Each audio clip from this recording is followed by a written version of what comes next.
Welcome to Hurrdat Sports Radio. 1-0 pitch. Wilmer lines one down the left field line toward the corner. It's a fair ball up against the wall. 1 run in, 2 runs in. Stopping at third is Soler. It's a big 2-run double for Wilmer Flores.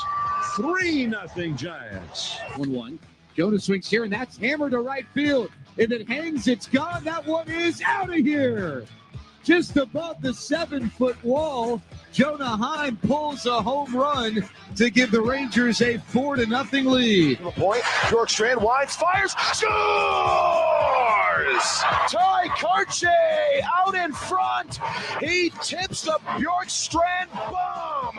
And the Seattle Kraken take a 3-2 lead to 40 left in the third. Hurdle in front. Cleared away. Vetrano open net. Yeah! Frank Vetrano into an open net. And they're always figuring out a way. And I said this when my first observations with Coach Rule, like, you're always looking, you're always finding ways to try to do something better, more efficient, give somebody more confidence to go out there and do it. Your position coaches, whatever it is, recruiting, the nutrition staff, the weight staff, whatever it may be, he's always looking, and he's always like trying to figure out a way to make things better. Good morning. Welcome into Hurrdat Sports Radio here on AM 590 ESPN Omaha, ESPN Tri-Cities. We're live on Twitter, Facebook, and YouTube from the Hurrdat Sports Bar and Grill. We're here on the Pillar Exterior stage. That's DB. I'm Ravi, Lulla, and we're getting going here on a Friday. What's up, DB? I'm good, man. How are you? I'm doing all right. It's kind of a busy April day. We got a lot going on. Yesterday, yeah. There was, I don't know if you heard. No. I'm still trying to. Do you want to smell me? Do I smell okay? I can't smell you from here, so you don't smell like terrible. I'm good. Do I? Like you're not giving off an odor, if that's what you're asking. No Indian food vibes. Why's it gotta be Indian food? That's what it was. I'm dead dog serious. No, it does. Indian food does tend to linger. Oh yeah, a little bit. Yeah. Oh yeah, like the cranberries. You got me wrapped around your finger. Great song, by the way. Do you have to? R.I.P. let to it their linger? lead singer. Yeah, she was out there. She was good songs though. Yeah, I'm a big zombie guy also. Big 21 guy. Yeah, shocker, right? 21. No, it does linger. Yeah, so I didn't no clothes. We just. No, I think you're okay. Okay. Did you a lot of candles? You figure out your chili pepper? There's no seances. Yeah, so I went to your guys' store. Is that what? The store you and I talked about. Okay. I was about to say your store. I wasn't going to throw guys in there. Okay. Over next to my guy at Elite Nutrition. Okay. So I killed 2 birds with 1 stone. I went to see my guy Jason, who's looking to Derulo? To do some stuff with one of my kids. So I need to get him over there. But so I popped in, and I immediately was uncomfortable, but it's my own insecurities. Mm-hmm. A couple guys sitting at the counter talking. Did not feel as though I had a good grasp of what was being said. So probably not. They're probably like, here comes this random. What's he doing in here? Never seen him before. So I walked around. It's a nice little quaint place. Found some Kashmiri chili powder. So there's something for everything. Easy to get lost. Easy to overdo it. If you don't know where you're going and how to navigate, you might be in some trouble. I had to spend probably, I don't know, a handful of minutes watching the TikTok video again to make sure I had everything you needed. Well, because I thought I only needed one thing. So then when I was in there, I started looking for shortcuts. You don't want to do that. Nope. But I did have the courage, again, the willingness to be told no. Mm-hmm. I did have the courage to ask. Be like, hey, what's going on here? Yeah. So I asked him the difference between some things, and he said it's an older guy. He's really cool, and told me how some people, like if they're doing it in bulk, they may do it like this. If it's this, it's that. And I said, well, I already got the majority of it marinating. I'm just missing this one particular spice. He said, oh, no, you need to go back and get that. I said, no, that's why it's right here. That's why I'm here. That's what I'm doing. And I told me to make sure that I could incorporate it quicker by using some lemon juice. He did the hand gestures and kind of showed me, so that was cool. Yeah. And I said, "Can you watch this for me?" I don't know this guy from Adam, but you can totally envision me doing this, Yeah, right? absolutely. I said, "Can you watch this with me?" He looked at me like he's crazy. I said, "No, it's video." So I showed him, and I said, "What they're saying pasta, like PASSTA." Mm-hmm. He said, "Oh, that's paste or puree," as he said it. Oh, like a puree, He said, "Yeah, like a tomato paste. yep." He said, "Yeah, we wouldn't carry that. I have fresh tomatoes, though. You fresh tomato?" I said, "No, No, no, not fresh tomato." But so I ended up going to Kroger right down the street. Yeah, got tomato puree. Yep. Yeah. So it really only cost me $7.11 for the trip. Nice. So I was pretty ecstatic about that. Yeah. And the food was spectacular. Yeah. Oh. Well, so you were making chicken tikka? Yep. Masala. Yeah. Yep. Yeah. And it's probably the best that I'm kind of like 1.5 out of 3. Okay. So you over the last 15. time? Yeah, I felt pretty good. Yeah. Really good. I did a really good job of listening. I wanted to take notes, but I thought I was already kind of creeping him out. Because when I came back, so I left and came back, and I was like, oh, God, he's going to be terrified because his 2 buddies left in between. No, seriously. Like, I don't know if you think about things like that, but I do. Not in that situation. And I'm mad that I do think about it. But I do in other situations. I'm mad that I do think about Yeah. it. Like, this looks crazy. I went to my car, and now I'm coming back. Yeah. I'm like, oh, gosh. He's going to think I'm a weirdo. And I was like, no, DB, don't think like that, man. Yeah. Think positive. Like, it doesn't always have to be, So that's when I asked him about the pace. Because I was like, oh, shoot. And I certainly didn't want to make another stop. Yeah. And that's when he actually watched my phone with me. I was like, I wanted to dap him up. But he's probably at least in his mid-60s. Yeah. Probably older. Yeah. A lot of things in there I couldn't read. That's like the Steven Seagal drink that I showed you the other day. A lot of symbols things on there that I don't recognize. That might be my spot, though. Because he was cool. Yeah. And I know that they have a lot of, I almost just sat in there and chilled. Most of the time in places like that. We do like Indian. I started asking what's the secret to good naan without having the stove thing. That's pretty tricky. Can I just give me a cast iron skillet? I should actually have my dad talk to you because he wouldn't even return your call. We can't mess with that dude. He did.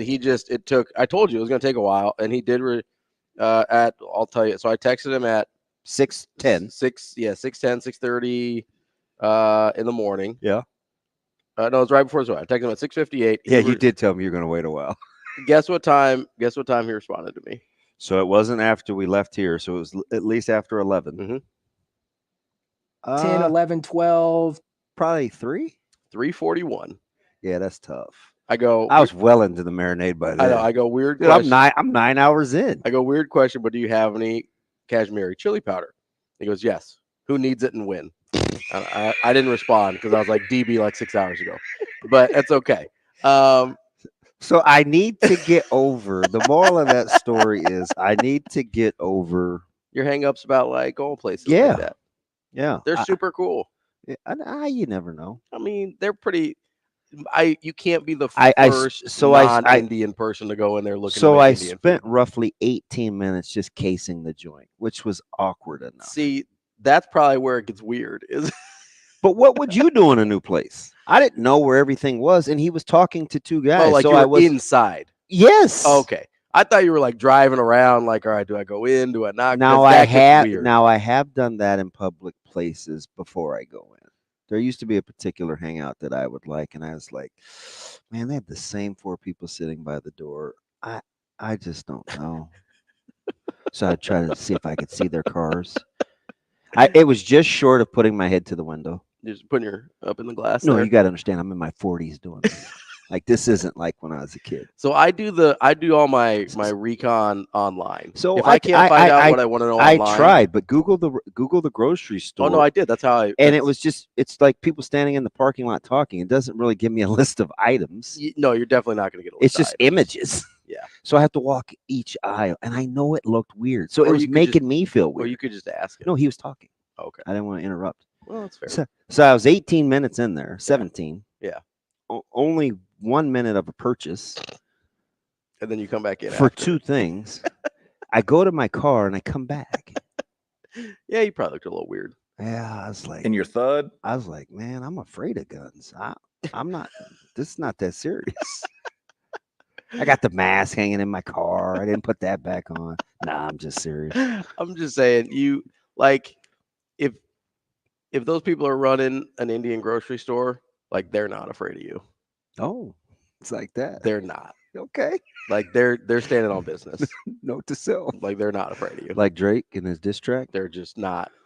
Shane, Drake or Rick Ross? If you say Rose, you're out. I'm not going to say Drake. Why? Because you think he had a nose job too? Well, I was like, wow. I'm just not a big Drake guy, but no. in that scenario, you got to go Drake. Okay. I'm not a huge fan in general. You said standing on business. I just want to make sure I know where you're at before we continue this relationship. No, I mean, no, they're not afraid. I guarantee you that, though. Okay. They give so less than 0 F's about that. Yeah. The great ones do. They're not and satisfied. Then they randomly canceled my kids' track meet yesterday, so I got a chance to catch up on a lot of it's a lot of news. This is a very busy afternoon for your boy. It was busy afternoon. lot happened quickly. And we could start there. Our guy that we've thought, okay, is he staying? Is he going? Chucky Hepburn. The Clash. Another random music reference. Love it. Not everywhere will you get the Cranberries, Drake, Rick Ross, Indian grocery stores, and the Clash in the first 12 minutes. No. Let's go. Bingo for your boys. Chucky Hepburn. NGO. That's a different. I don't know that band. We got to respect that. Was that like Sesame Street Band or something? Man. No, so Chucky Hepburn hops in the portal, and all hell broke loose in the state of Nebraska. Yep, just got interesting. And I'm gonna start here, guys. I know people are probably like, oh, Chucky Hepburn. He's not coming to Nebraska. I'm sorry. It's not happening.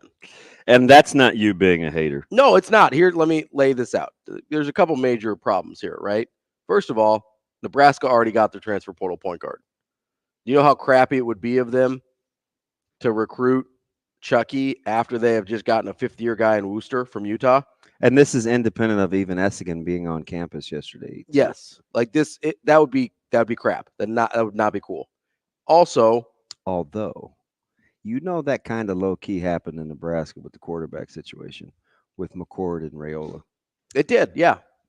They were not, when McCord came on that Monday, they were not expecting what had transpired over the weekend, and neither was Nebraska. So it can happen. It can happen, but Nebraska pivoted quickly.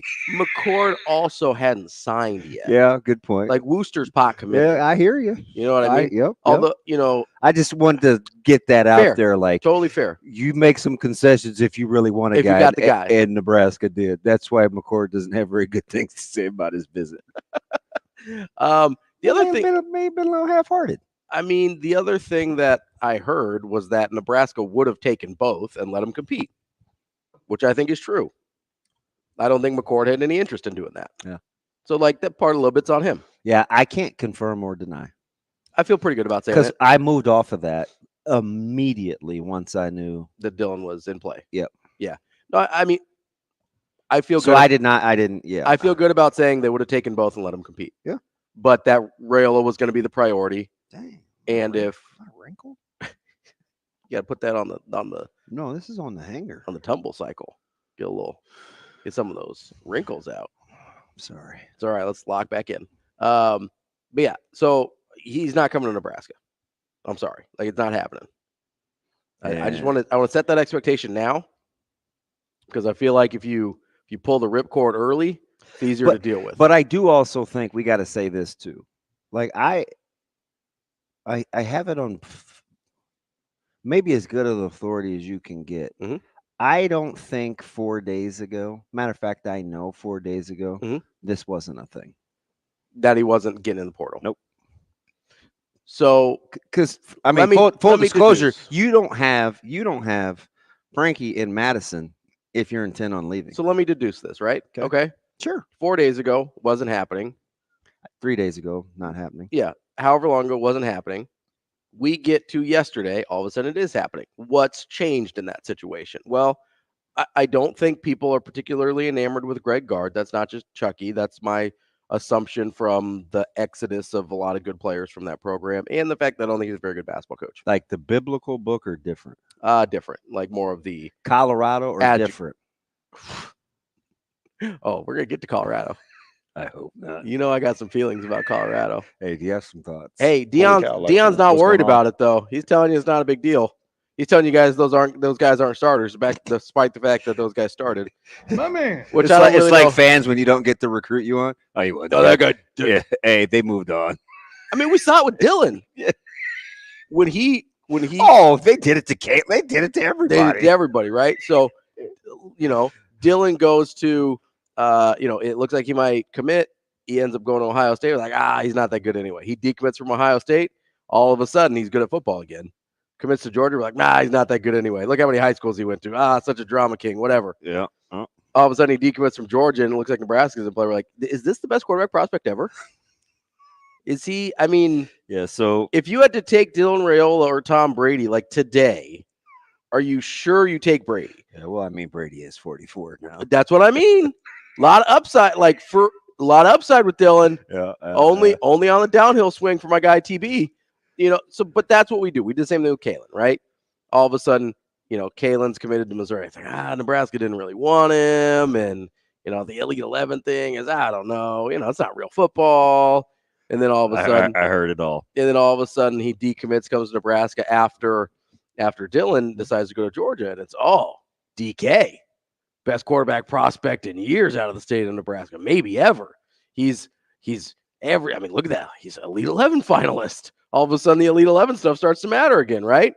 And then Dylan comes back along. It's like, DK is going to go. It's not a big deal. We're fine. Like, they've been the same guy the whole time, right? Chucky Hepburn's been the same guy the whole time. He was the same guy when Nebraska wanted him a few years ago as he was when they were booing him when he came to play here, which I don't think is a non-factor in him not coming to Nebraska. Well, probably not as much as the transition of coaching and stuff like that, right? I mean, no, but I mean now, coming to Nebraska now. Yeah, I don't know if that would, but I would, because I am curious. I wonder if that does bug him. I don't know if it does or not. I don't either. It would bug me. Would it? Well, I mean, it probably would. It's just the nature. It's just the nature of competing. I don't even want to speak for him because he'd be like, man, DB, yeah, that pissed me off. And I would be like, oh, it did? But I don't think so. I mean, do they have a history of booing Nebraska guys that went other places? Because I don't think they do. See what you're going to make me do. You got Because you know what I mean? Well, I hate when you say things that are actually make me think real time. I know this is supposed to be an interactive talk. How about that clip I sent you yesterday? Did you listen to that? Yeah, what's wrong with you? What? So when do you think I got over that? Got over what? The question or the clip? Yeah, the whole thinking about it. No idea. Yeah, it took a while. Yeah, right. Exactly. Stained. I'm like, this dude's really trying to get me. Like, where did you want me to go with that? No, I just thought it was funny. Yeah. I thought it was because, okay, so. What was my response? You didn't respond, which I was not surprised because, Oh, okay. No, that one I did. The first one I did. Which one? The one where I was like, did I say idiot? Nuts? Oh. No, I said he's nuts or wow. I said something to the first one. Yeah. Okay. Get my nuts. Yeah, not yet. Yes, but different than what she's talking about. Freaking bats. It's freaking bats. But no, so if it were me, I would be bothered as Chucky Hepburn. Mm-hmm. Not that they're booing me in the moment, but if I'm then thinking about going there, I would think about the track record of guys like Nebraska didn't boo Kyrie Thomas and Justin Patton when Creighton played there or when they played Creighton. Like that's what's the difference there?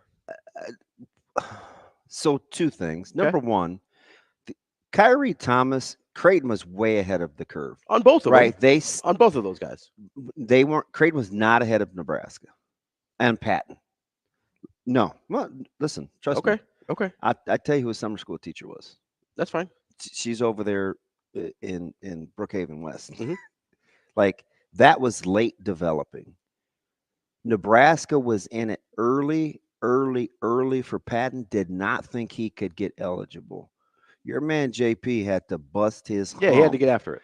and Creighton stayed with it when Nebraska was like, this is not happening. So that's okay, fair. Now Kyrie, for sure. Like when I just because of the relationship, when they offered KT when he was at prep school, I was like, and I said this publicly on there, I was like, good on Creighton for staying with him because he's got a chance to be really, really good. Well, and they're the ones that told him to go to prep school. Yep, and they were the ones, they were the catalyst from the jump. So yes and no on both those examples. Nebraska kind of gave up on JP, but so did everybody else. Fair. Pretty much everybody else did too. It was bleak. There was some hump busting. Yeah. And it looked dark. Yeah. Okay. So totally fair. That's the thing. But but conversely, Chucky could say the very same thing about Creighton and Nebraska, though, because we got revisionist history when it comes to Chucky. Creighton didn't want Chucky originally. Okay. No, I'm not. Okay. But they haven't played in a sense, and they've treated him poorly since then, right? Yeah, but remember, they were committed to Nembhard, which at the time you could see.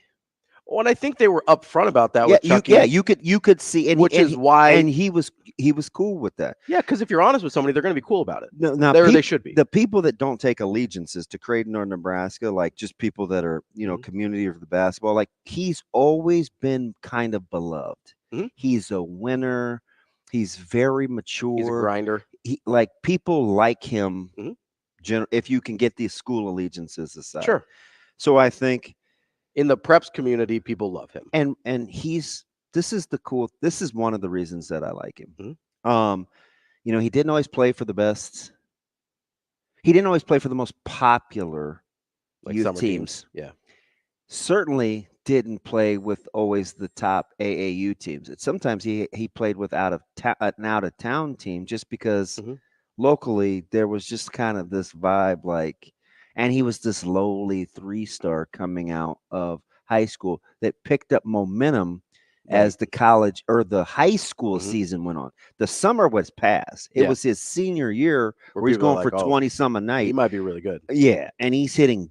I mean, he was Mr. Big Shot. Yeah, right. That's when kind of the lore grew. So it was backwards. He didn't make his hay in the summer. He got on the radar in the summer. He cemented his local affinity at the high school level being a star. I mean, he's a 4-year when he knocked off probably one of the more you got to kind of reset that for sure. But I think because Creighton was upfront with him, he knew exactly where he stood with them. That I do think there's a potential for that to be revisited because they didn't burn bridges there, right? And I don't know that the coaching staff burned bridges for Hepburn, but the fan base might have. Yeah, I don't know or not, but he might have. I mean, made me put the phone down. I was gonna figure this out. Listen, it's worth considering at least. We will get to more transfer portal. Chucky Hepburn. Yeah, we got to finish that. There's a lot in there. Why I think he left Wisconsin now, as opposed to it not being a thing a week ago, as well as Nebraska spring football. We got some NFL draft coming up. We'll set up the show on the other side here on Hurrdat Sports Radio.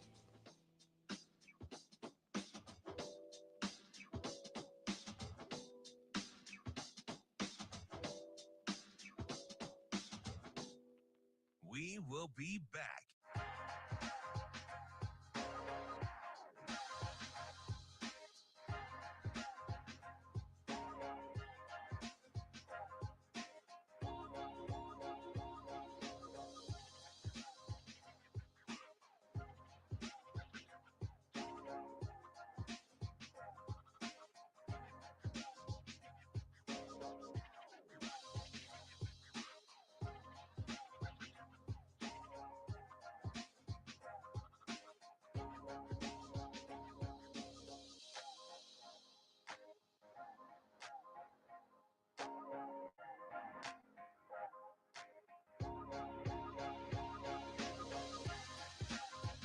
We will be back.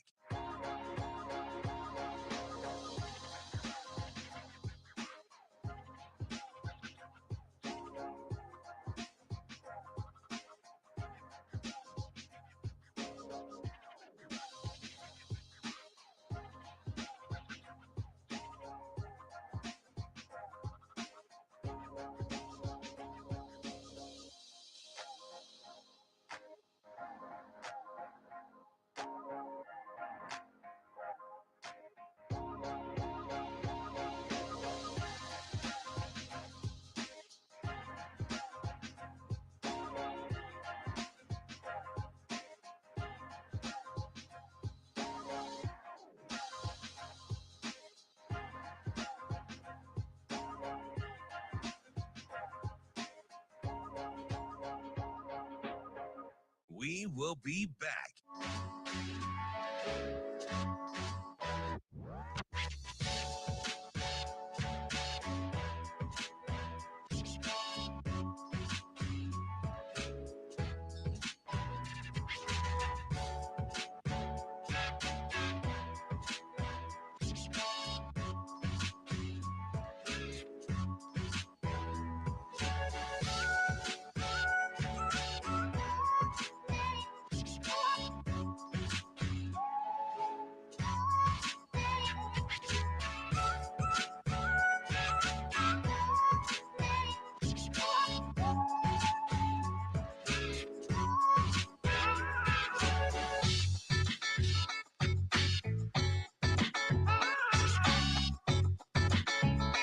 We will be back.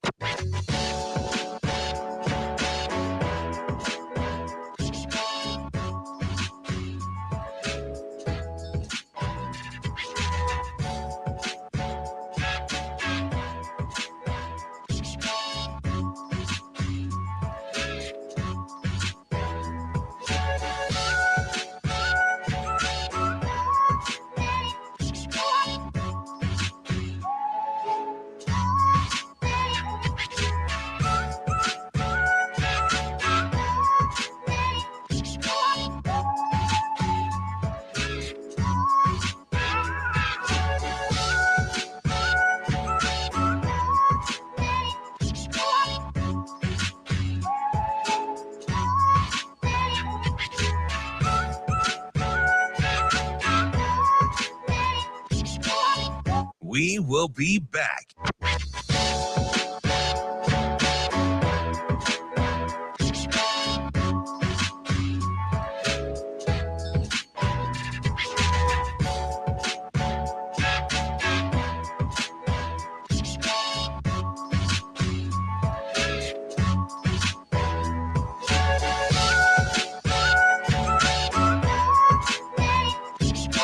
We will be back.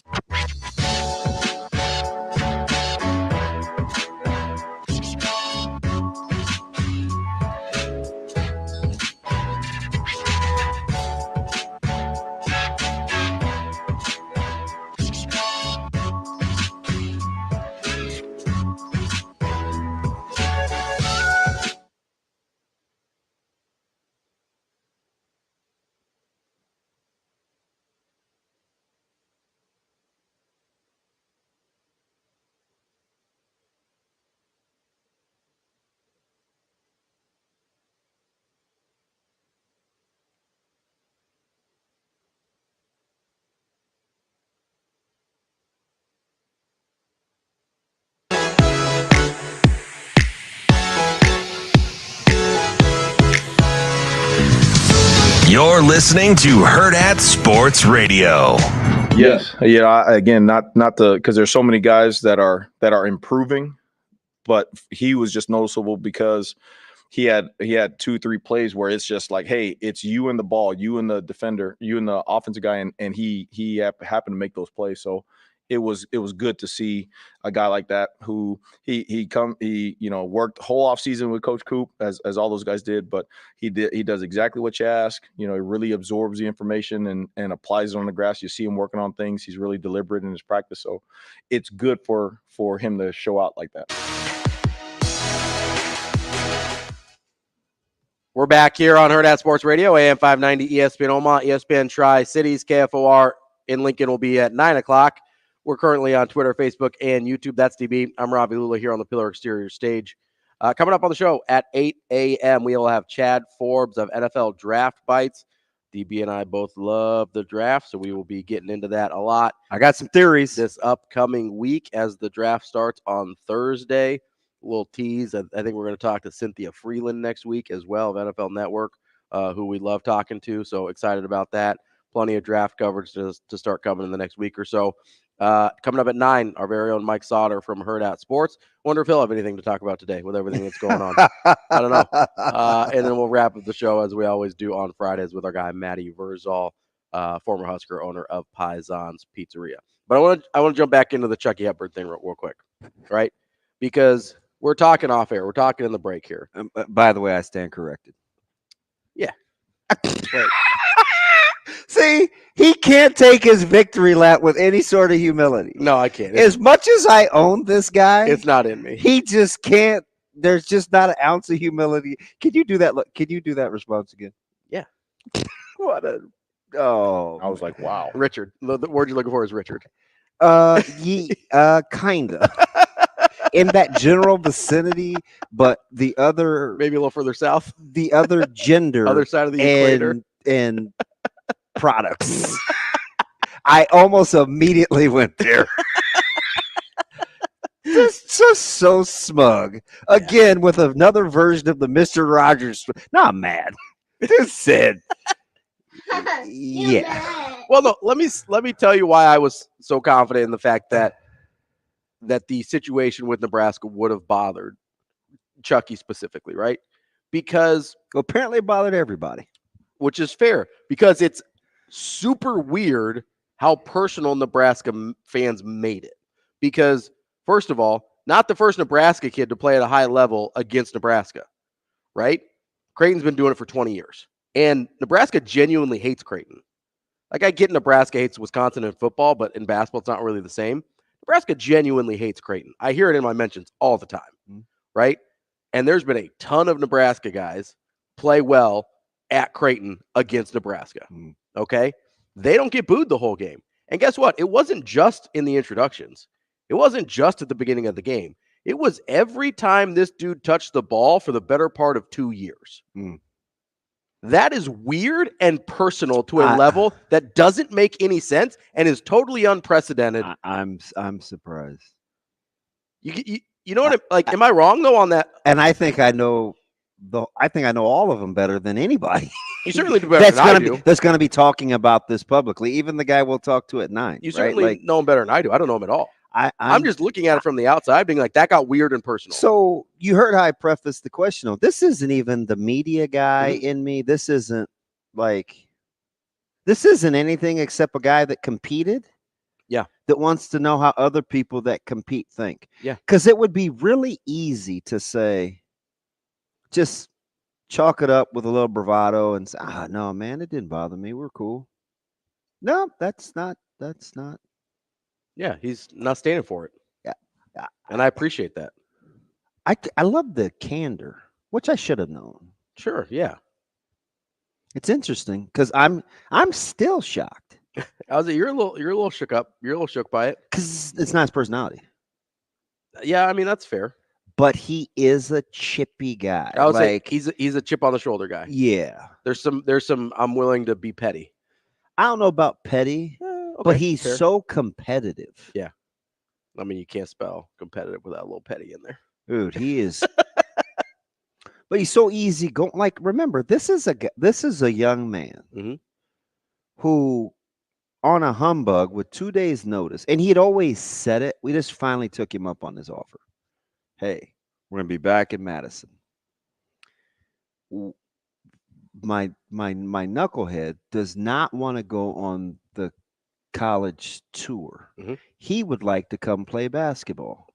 Would you babysit a kid that doesn't need any babysitting? Would you do that, please? I don't want to put you out. Yep. Sure. No problem. I'll come scoop him from the facility.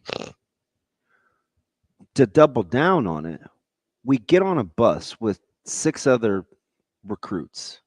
We're taking a tour. Again, not afraid to be told no. I asked the bus driver, hey, I know we have 13 other people on this bus, including parents. Could you stop at the basketball facility so we could pick up my other son? Is that okay? Like I'm whispering to the recruiting We good with that? Yeah. He whispers to the bus driver, and the bus driver goes, oh, for Hepburn? Oh, yeah. All aboard. I want to shake that man's hand. We're driving down. We get to that part of the arena. Yeah. He pulls up in his car, drops him off Micah B. But that's the kind of person we're talking about. Super fundamentally grounded. Right. He doesn't strike me as the type of guy. Usually people that are like that because of some internal principles. I kind of like him more now. Right? Like you know what I mean? Yeah. Because it would be so cool to say, I don't care about that. That didn't bother me. I'm just playing ball, whatever. I didn't. Oh, did they boo? I didn't even notice. Right. With the, Just be like, I was locked in. I don't know. Yeah, I may like him more now. But usually, people that have that level of groundedness are that way because of some internal principles. Yeah, and I could very easily it starts see, with the head of his. It starts with his parents for sure. But I could easily see how the whole Nebraska situation went down, violated those principles. But can I just say this? Yeah. And I'm not dismissing it, but if the transition from Coach Hoiberg and Abdelmass and that would have been handled a little bit differently, with just a little more respect, but that's the word. Maybe it didn't. Maybe it wouldn't have gotten to that internally for him. For sure. Maybe like if you'd have been like, oh, cool, it's just good-natured fandom. Yeah. Because I think they understand gamesmanship. But there was a groundwork. There was some underlying principle of disrespect. Yeah. I do think the it's not a because this whole thing started with your stance that sorry Nebraska fans, it's not happening. Yeah. And I stand by that. Like in totality, everything that's happened with Nebraska, it's not happening. Yeah. So but I think you do have to kind of clean up a little bit. It's not so much about the multi-point guards, right? Because you can play with. No, but I do. But shoot, Creighton could have the same dilemma if he ever wound up at Creighton. I do think you know what I mean, or wherever else he goes. Yeah, I mean, can you play Ashworth and him at the same time? No, somebody's going to have to concede, but somebody would at Nebraska too. Yeah, but because what are you going to do with Ulis? Well, that's the thing is you got a couple guys conceding at Nebraska. You really don't have that at Creighton. Yeah, you like to win games. Yeah, and they're pretty good at it. But I want to go back to why he's in the portal now, and he wasn't 3-4 days ago. Now this, I'm curious because we have not had this conversation. Yes, Shane. Oh, by the way, why is it that we don't ever hear that Creighton missed on him too? I mean, because they passed. Mm-hmm. It wasn't a miss; they passed. They had Ryan Nemhart in the class. Yep. And they were very upfront with him. Yep. And we're like, hey, all that is 100% true. We like you. We think this guy's a better fit, and we're sticking with this guy. That's why it's not a thing with Creighton, because they were respectful about how they handled it, even though they passed. Hey, check out Corey's comment in the stream before you get too distracted. I know we only have a minute 30, but this is going to probably take the first hour because this is pretty good. He says, Ravi, I feel like it's different if a local kid goes to Creighton over Nebraska because it's also local rather than somewhere out of state and in the same conference. I get that, but I also, if you're a Nebraska fan and can't realize that Wisconsin's a better program and be like, oh, man, he kind of just out. Like when Harrison Barnes goes to North Carolina instead of staying at Iowa State, I think everybody at Iowa State gets that. They're like, yeah, he kind of outgrew our recruiting level. So like when Don said, when Matt Hill was getting booed, is it because he was Texas, right? Yep. I think it was, I may be misremembering, and Don may have a better feel for this than he certainly might. I feel like it was because it was Texas and not because it was the Lincolnite that spurned Lincoln. Now, to be fair, we also had to go back 20 years to find because Alton Mason. I mean, that wasn't the first guy from that school that had. I mean, Alton Mason went to ASU. Yeah, and he was a phenom. Yeah, I guess 15 years. We had to go back 17, 15 years to go find an example. Like it's unusual, right? It's not a normal. Yeah, and that may have been Don's point. He's like, yeah, it has happened. It has happened. That's fine. Okay, it's unusual. Like it is. Maybe unprecedented was the wrong word, but it's certainly out of the normal for Nebraska guys playing against Nebraska. For Don to have that in his Rolodex, it might sound like me and Don may need to hang out. I like old sports heads, especially out of the high school ranks. That's CB. I'm Ravi. We'll wrap up hour number 1 coming up next. We will be back.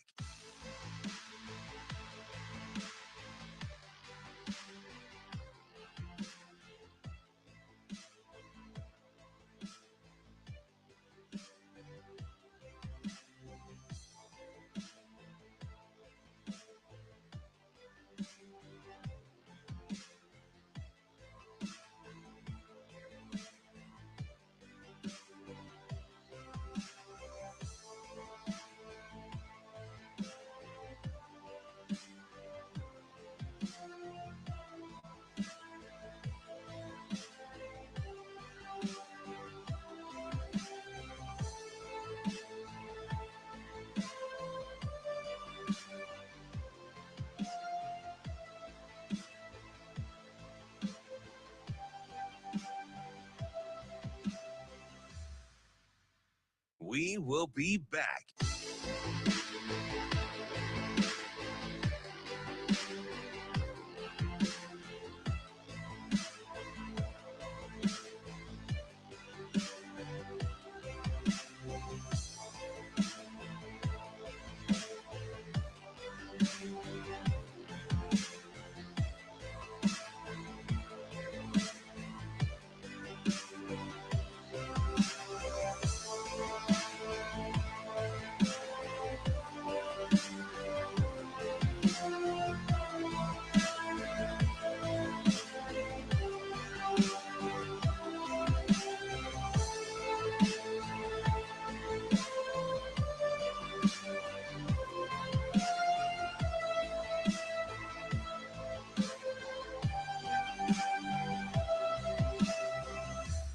We will be back.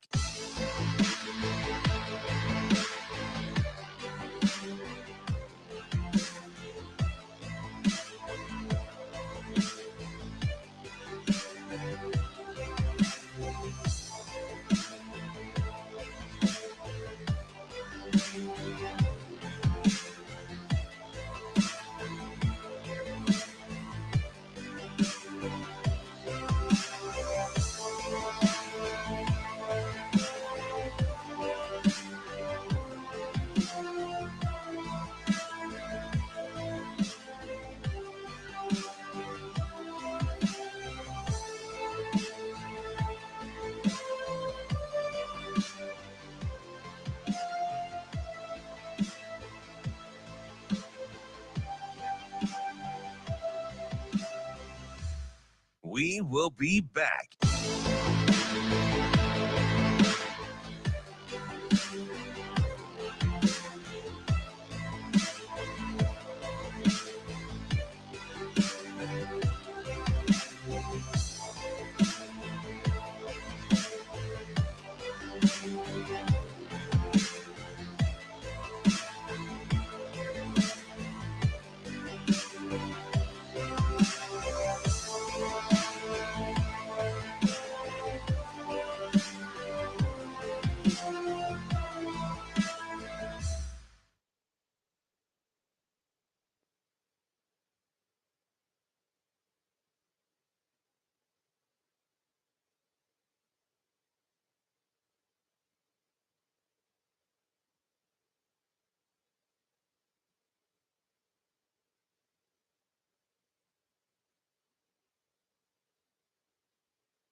You're listening to Hurrdat Sports Radio.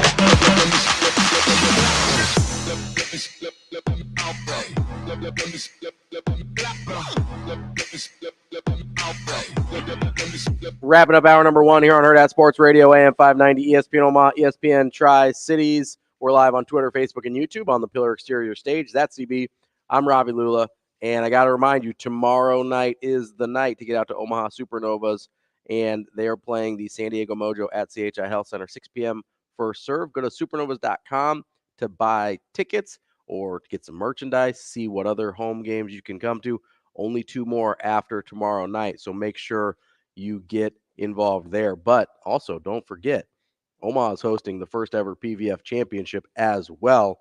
You can find out information about that on supernovas.com as well. I want to hop back into this Chucky Hepburn thing. A couple of people have mentioned in the YouTube stream about Matt Hill, which is fine. It was also 15 to 17 years ago. It's been it may not be unprecedented. It is unusual. So is that fair? You want full disclosure? Yeah. I'm hoping that the YouTube comment section vilifies you for whatever the reason for the rest of the show today. Why? Just because you think I'm being mean to you? Well, not that. Oh. Kinda. But it was the whole when I didn't think the booing was a thing and it actually was, and your response to me. Yeah. Like you could have just as easily said duh. Like duh. Was that worse? No, it's about the same. I feel like Dub would be worse. No, it's about the same. Oh, fair. Okay. Because I know how it made me feel when I looked at you. That's fair. And I wanted to come across the table, and I was like, "Ooh, self-control, self-control." He looks so nice in his sweater. I feel like I would be wiring the jaw shut of an old man. But got my hard candies. Yeah. Got my Werthers. Got my butterscotches.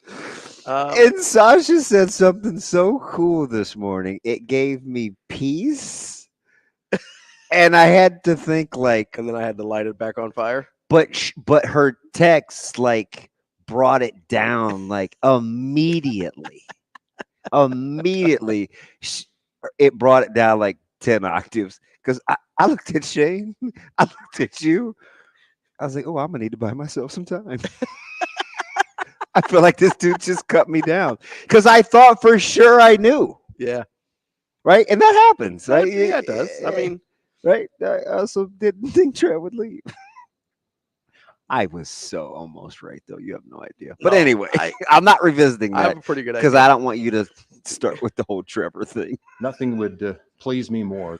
Trevor Benedict Alberts. So Logan says, according to 24/7, which take 24/7 with a grain of salt, please.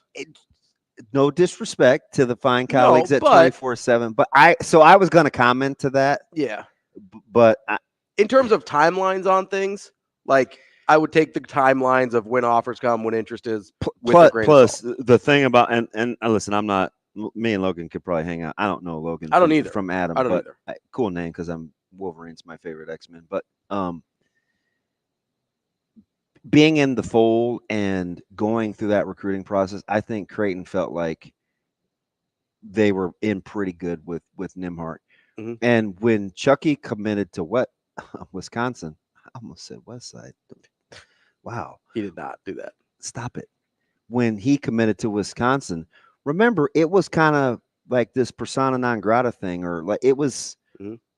I remember, like, nobody can talk me off of that. Nobody thought, oh, we missed. Not at the time. Not until after because the senior year started. I was fresh off of doing a couple of podcasts and a segment with his dad about a multitude of other things. Mm-hmm.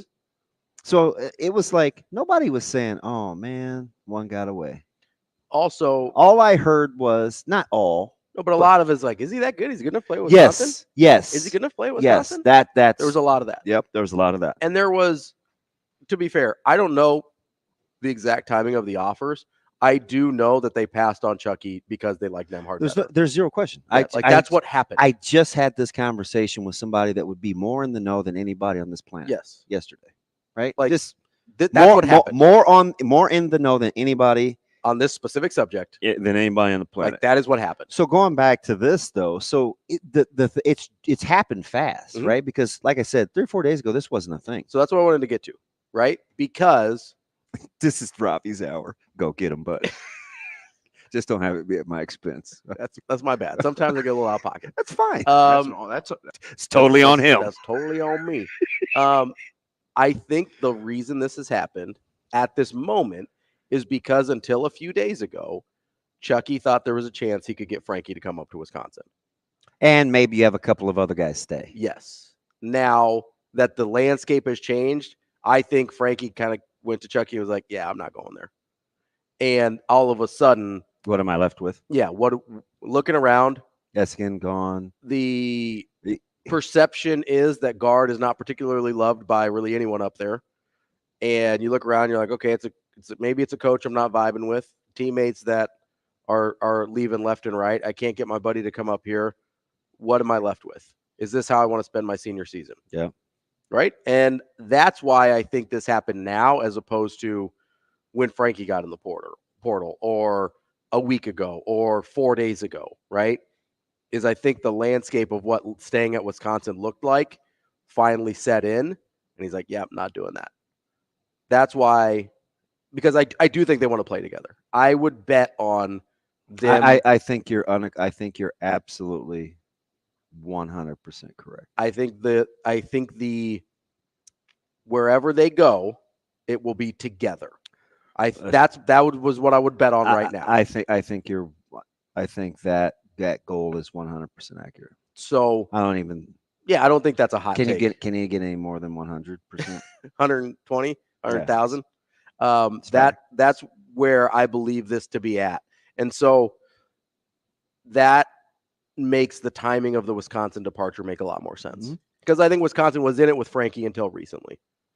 And then we realized, okay, that's not happening. Chucky leaves. Now let's look at the teams that were left on Frankie's list. Michigan State, Creighton, and Nebraska. Well, I've laid out my case against Nebraska, so what does that leave? Creighton and Michigan State. Yeah. That's where I think we're at. I think we're at Creighton and Michigan State for those two guys. I think you have a wild card.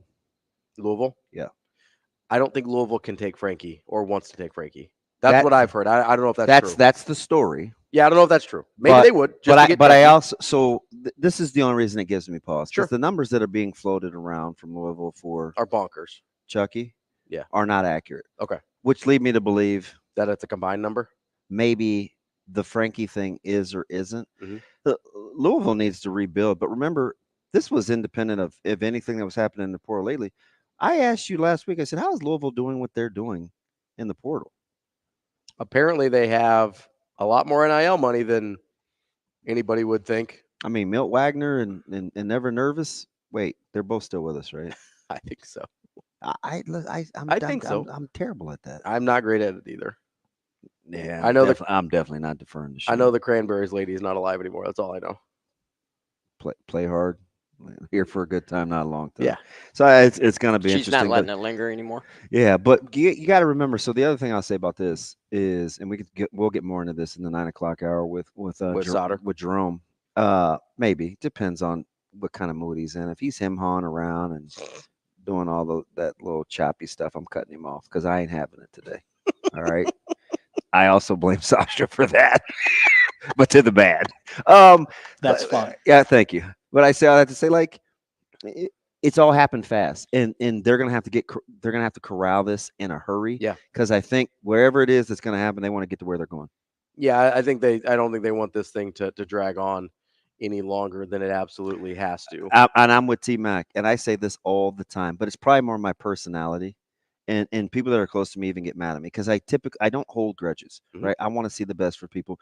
And I said this before. There are people that are bad, that haven't been good to me, that I still root for because it's like I'm not. Yeah, I do hold grudges. I'm not without my flaws, right? So if you're mad at me over something that I always ask people, oh man, I love you. I said, oh, you must not have known me during this time and this time, right? Because I still think about those kinds of things. Like I got to forgive myself too, right? So.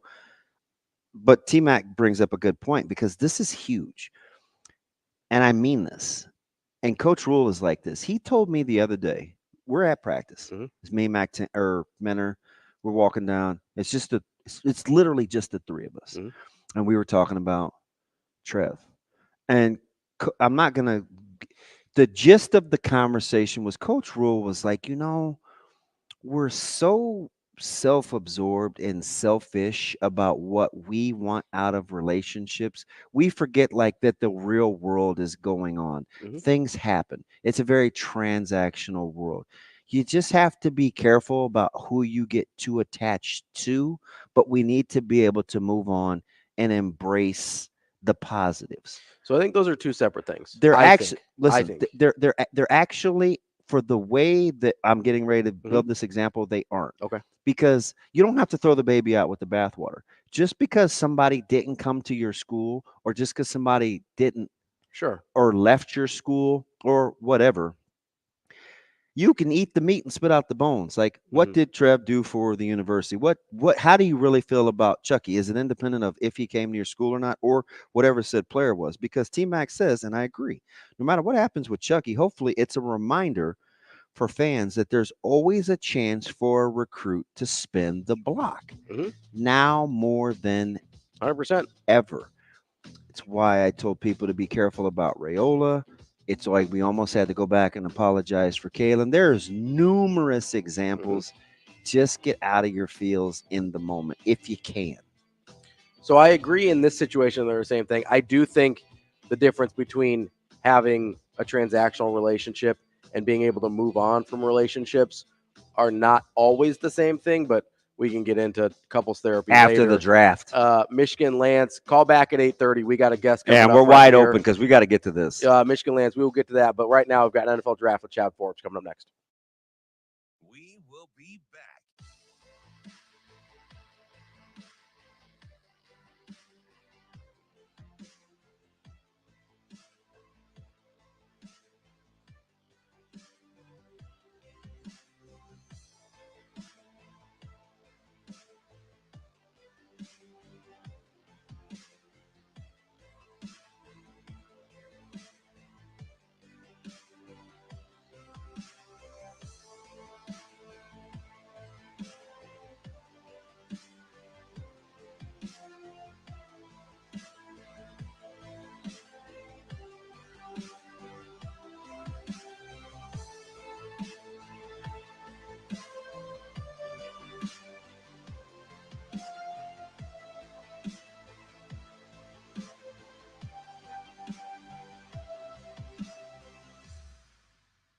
We will be back.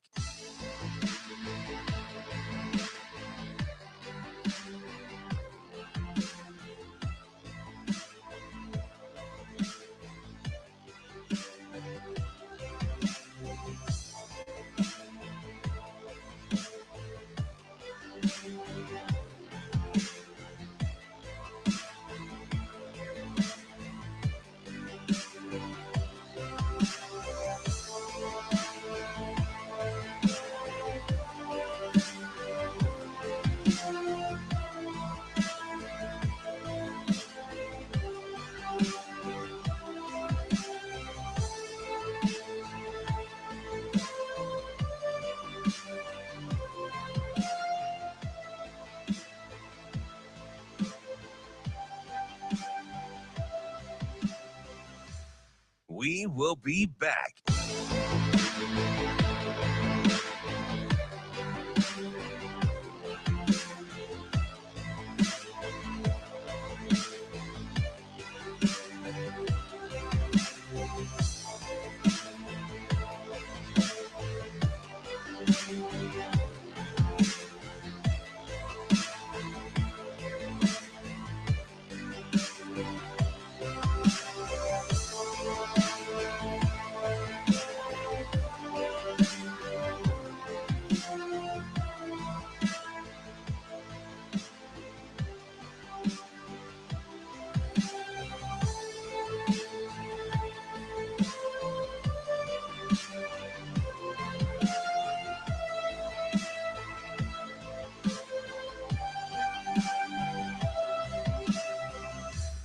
We will be back.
Welcome to Hurrdat Sports Radio.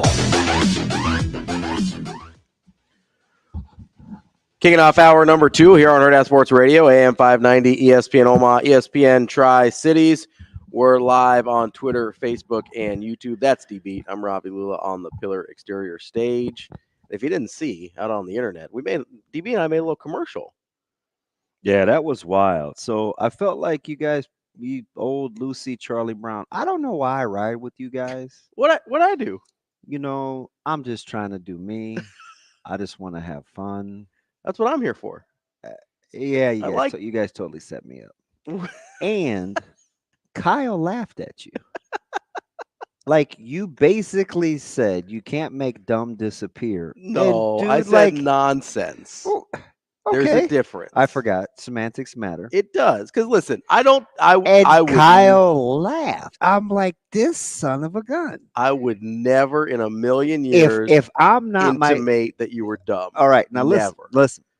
If I'm not me, yeah, in all my, like, when I'm rolling, right? It's no fun. No, it's great. I love it. Right? Like, I love the nonsense. It's no fun. And I took nonsense in a negative connotation. No. I'm going all the way back to Friday. Okay. While we're at Lawrence and Gardens, by the way. Yes, you don't remember my first comment. Like, I was pretty geeked. I wanted to see the dinos, man. I'm team dinosaur, and I like the building blocks thing. Like, my whole family, even Zoe likes building blocks, right? So, not that it's gender specific, so it's 2024. I don't want anybody upset with me. What do you mean little girls can't? Okay, that's maybe but there's an age gap there. You got from 5 to 50 she enjoying the bricks. She uses Bree stuff all the time. Yeah. I said, hey, I'm gonna do my thing kind of in this element because it's given me the willies just being accessible, especially after the old ladies yelled at me and the couple of other people wanted to pull me to the side. I didn't think Mia felt like my first joke was, or the lady at the front desk felt like my joke was very funny. It took Mia. Yeah, Mia liked us, I think. She laughed. Yeah. So I was like, oh, okay. Let me exhale because I got to get my defense skills up. I'm in public. I'm a moving target. I have no idea what we're getting into. So I'm going to combat this with my natural personality. Yeah. Just what I tell the fellas. Hey, man, let's make sure we're not using a lot of audio. Let's just use the video because I'm probably going to say some dumb things. And everybody cackled. He thought it was funny. And all I hear is what I'm actually saying. No, that was the best part. Is that right? No, we're having a good. I'm talking about fighting dinosaurs and whether a velociraptor is a 3-down back. Yeah, that's the best part. That's. Okay. I was talking about the Triceratops having a low center of gravity. Well, because I was like, you think I could get a little shifty? I was like, I think I could dodge the horns. We were making fun of the T-Rex arms. Yeah, that guy's not messing with me. Yeah, I'm not worried about the T-Rex. I was worried about the tail whip. The Stegosaurus tail whip is a problem. I think even T-Rex may get some tail action. Yeah, but he doesn't have spikes on the tail. But if he can't keep me at bay and I get to use something, I may get with that guy. I'm just saying, like, it's kind of like a boxer. You get inside the defenses. He wasn't as big as I thought either. Yeah. But if you wonder what we're talking about Lawrence and Gardens. Get to the Brick Live Brickosaurus exhibit through May 12th. You can get tickets at lawrenceandgardens.org. If you want to see what we're talking about, go check out Hurrdat Sports on Twitter. We did a little commercial last week. No, see, and I love the nonsense. That's what I'm here for. I'm like, wait a minute. What happened to the editing we all agreed to? Did I have a different meaning for that? Yeah, I think so. I think they were just going to clean it up. I don't think they were going to change the content. Yeah, whatever. That's why I said, go lawrenceandgardens.org, get tickets to the Brickosaurus. I was so uncomfortable. I went back when she's, okay, hey, we're here for Mia Culpa. Yeah. It's really Maya, though, right? You said. I said, it's Maya. And I said Maya Culpa, and you go, no, I think that's Mia. And I get the real word. I'm just playing on the names. So when we check in, that's the first thing that I say. And the lady looked at me, and we were 15 minutes early, and she's like, "Yeah, she'll be with you at 1." I was like, "Oh, cool." I'm going to go walk back to my car and get my phone, my hairbrush, and keep myself preoccupied because I'm uncomfortable. Yeah, you tried to play it off. She shot me down. You tried to play it off. It's like, oh, I gotta go get my phone. I was like, oh, he's just getting away from here. You see how slow I walk? Yes. I was like, oh man. I don't know if I moved my truck. I was like, I don't know if he's coming back. That's what I thought. I was like, we might have lost him. It's a big hashtag. Be kind. I mean, that's why I said it's editing, not magic. You can't make the nonsense disappear because all we talked about was nonsense. Yeah. So unless you just take out all the audio, the nonsense isn't going anywhere. That's like saying, hey, can you chop up our show so that you cut out all the nonsense? You would get Hey, welcome back to Hurrdat Hey, Sports Radio. Hey, and listen, that's it. So all the stuff that we like replay that we pump out Yeah. on digital is the editors are spectacular Yeah. because it makes it seem like it's one coherent thought. And I was like, oh, that sounds a lot better than it felt when we were saying it real time. Because we're doing it live. Gosh, even I would go back and watch this, and I hate my voice. I mean, listen. It's just how it goes. The nonsense is the good stuff. That's what I'm here for. I'm here for the nonsense. So so we're still efforting Chad to talk about the draft? Yeah, left him a message. Because I want to go back to the clip that Shane played with Tony White. Because you ever seen the movie Waiting to Exhale? No. All right. So once Tony White said this, I felt like I could truly exhale. He referenced, Shane, it's the clip where he talked about Coach Rule calling out the staff because of their energy. Okay, let me effort it here. Yeah. So take your time, because I don't, it's not like I'm going to pound away on a message board. I don't tweet things out. I don't, you have to dance around questions you ask me. I don't go to practice to have trust betrayed. But the biggest takeaway I had from Saturday, the second biggest takeaway I had from Saturday, was what I told you privately. Just one of the benefits to us being friends, right? It's not even that we work together, because there's some people I would work with and I wouldn't tell them this too, because it's important for them. It was important for some of those people to know things, which is not how you are. When Micah and I left, hey, Shane, your mic's on. Okay. When Micah and I left, his most favorite part of the practice was when Coach Rule lost his mind. When he was getting after people? Yeah. It harkened. I'm so traumatized. It brought me back to like my old days of us having to go back to the locker room, start practice over, or Coach Osborne, like, this is, fellas, we opened with Michigan State this year. I'm just telling you, this isn't good enough. Like, go back to the locker room. What was the score of that game? Pull your heads out. Right? Just stuff like that. Okay? Is it weirder when a guy gets after you and he's not yelling? Like, is that freakier? Oh, because like 100%. wasn't like a huge yeller, right? I prefer Coach Rule. Like, I prefer it's easier to get yelled at. I prefer his style. Yeah, it's easier to get yelled at because they both could. And Coach Rule's got a ton of work to do to get to the reverence that Coach Osborne had. But for me as an individual player, I would have responded better to Coach Rule quicker. Sure. I didn't get Coach Osborne's philosophy. Yeah. Which is why I gravitated towards Coach Solich. Because Coach Solich is a lot more like Coach Rule than T.O. in terms of their delivery. Sure. And remember, the thing that made my huge heart swell, and it's not because I keep receipts, but because I remembered that you were so animate about the dislike of Hurley for some of his mannerisms. And I was like, listen, he's an East Coast guy. It's East Coast toughness. Like, this is just kind of who he is. And I gave the analogy. I was like, Ravi, you cheer for a guy that has some of these same mannerisms. He just hasn't turned around and lobbed the bird to a young kid or told a little kid to F off. But don't think like at some point he doesn't actually think it. And then you got into the self-control thing, and we really wanted to differentiate between good guy and bad guy. When I watched this practice and him come unglued, I thought it was the best thing that I had seen in a long, long time, because we had just spent 3 weeks talking about the trickle-down theory. How you command excellence of your assistants, your assistants behavior. Your assistants command excellence of your players, the players command excellence of themselves. It just coaches coach coordinators, coordinators coach position coaches coach players, that whole thing, right? Older players coach younger players. I wanted to I'm like, you know what? Because truth be told, what I tell you about the scrimmage immediately when I talked to you, I said, you know what? Not great. This didn't move my needle. Yeah. This nothing. And I specifically said, if anybody tells you X, Y, and Z, they didn't watch. They're just, or they don't know what they're watching. They're just playing the fluff piece thing.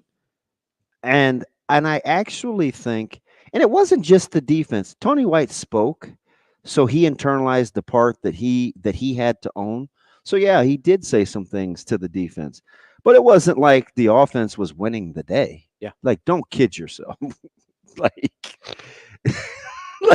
that's what I like, though. That's what too. That's what I like. Is it's not results based, right? And nobody like deflected. Like, you ever been around people and I try not to be. Coaches will say something, or teachers will say something, or your boss will say something. Inevitably, everybody knows the person that says, well, they ain't talking to me.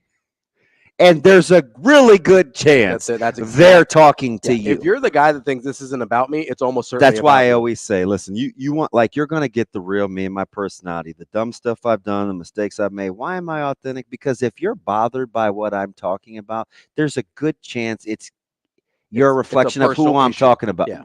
You're looking in a mirror. 100%. Well, so what I liked about the Tony White thing, right? It's this thing I've talked about a million times, right? Nobody's ever 100% right. Nobody's ever 100% wrong in normal situations, right? I don't want somebody to be like, well, what about Hitler? Wasn't he 100% wrong? Like, chill. I'm talking about normal people, all right? Not like genocidal maniacs, okay? Normal, everyday situations.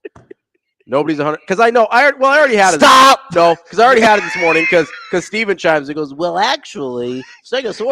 How do you know Steven talks like that? Because it's a well actually guy. They all talk like that. Well, actually, Stegosaurus and T-Rex wouldn't have fought because they lived 80 million years apart. I don't care. They're both at the Lawrenson exhibit at the same time. Go watch them and talk about who would win in a fight. Oh man, shout out to my man Steve. Okay. So you're a mess. That's why I have to preface it with, like, okay, in normal situations, Shane, I don't need people talking to me about like Mussolini or something. Be like, well, where's his 1% of not being a bad guy? Hey, how many was the first time a black golfer got to go to Augusta? I You mean, mad again? Well, Calvin Peets played 8 times in the 80s.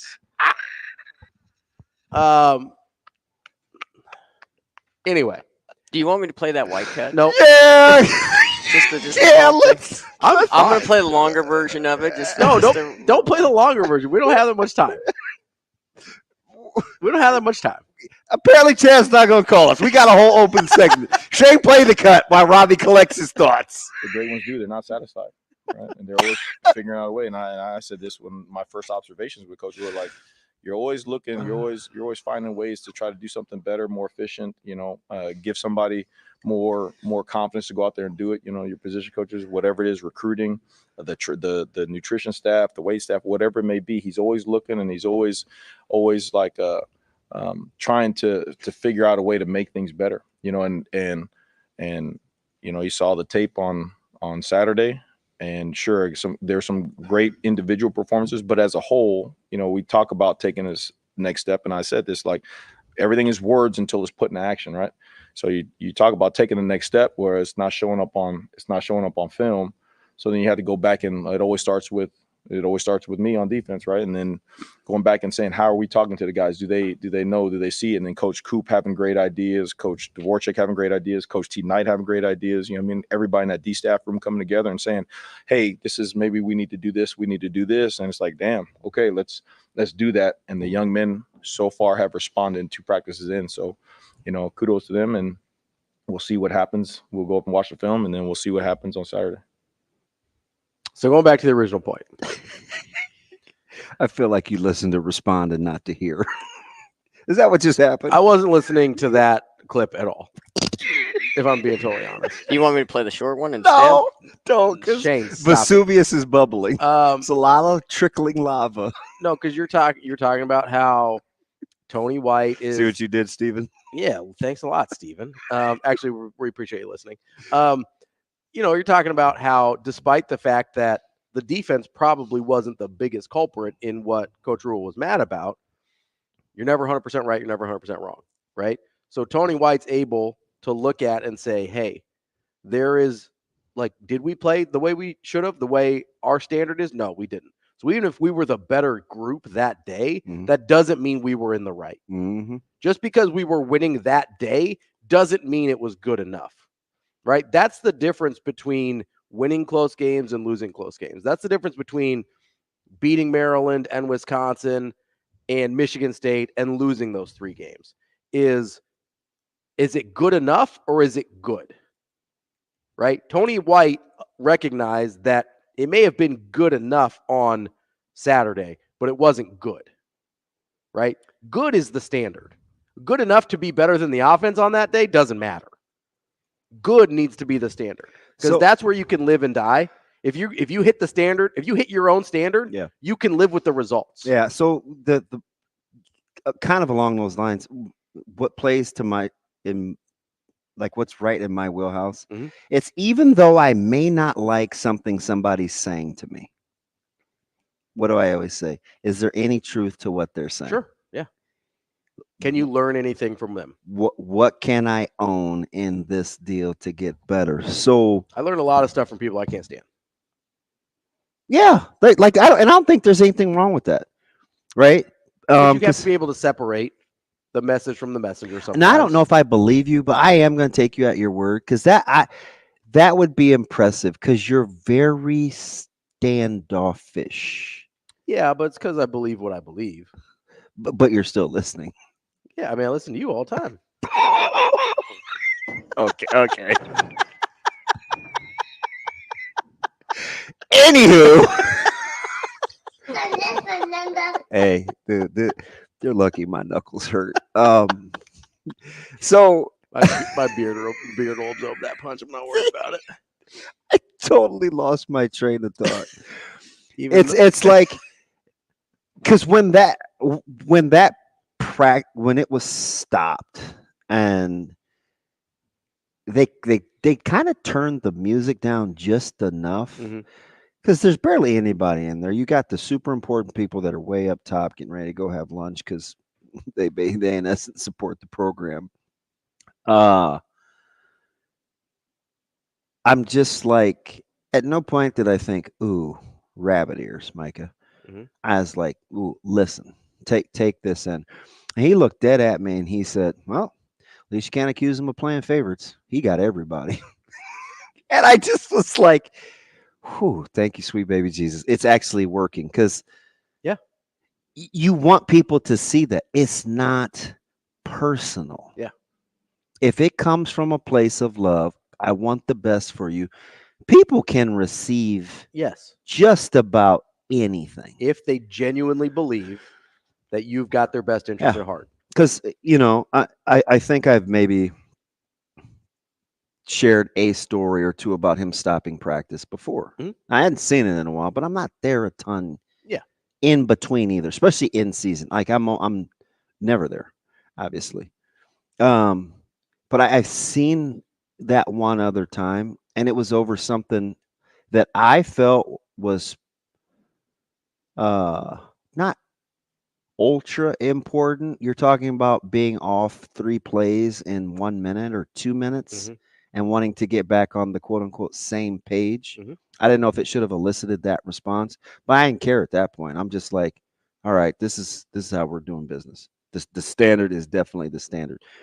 So on Saturday, and I told Coach Rule, I said, I'm so glad the cat's out of the bag because I've been sitting on this forever because I think it's a microcosm of everything that we talk about. The greater good, the high level competition, the intense environment, the responding well, or how whatever you respond to from the stimuli. Mm-hmm. We were talking about it at the dinner table yesterday, and it was like, some people said, "Oh, I would have folded," or "I wouldn't have been able to handle it," and some other people were like, "Hey, that's what I need. I want to know where I'm at." Wherever you're at on that spectrum, the thing that you know the most is right where you're at. Mm-hmm. Then it's up to you. I don't know.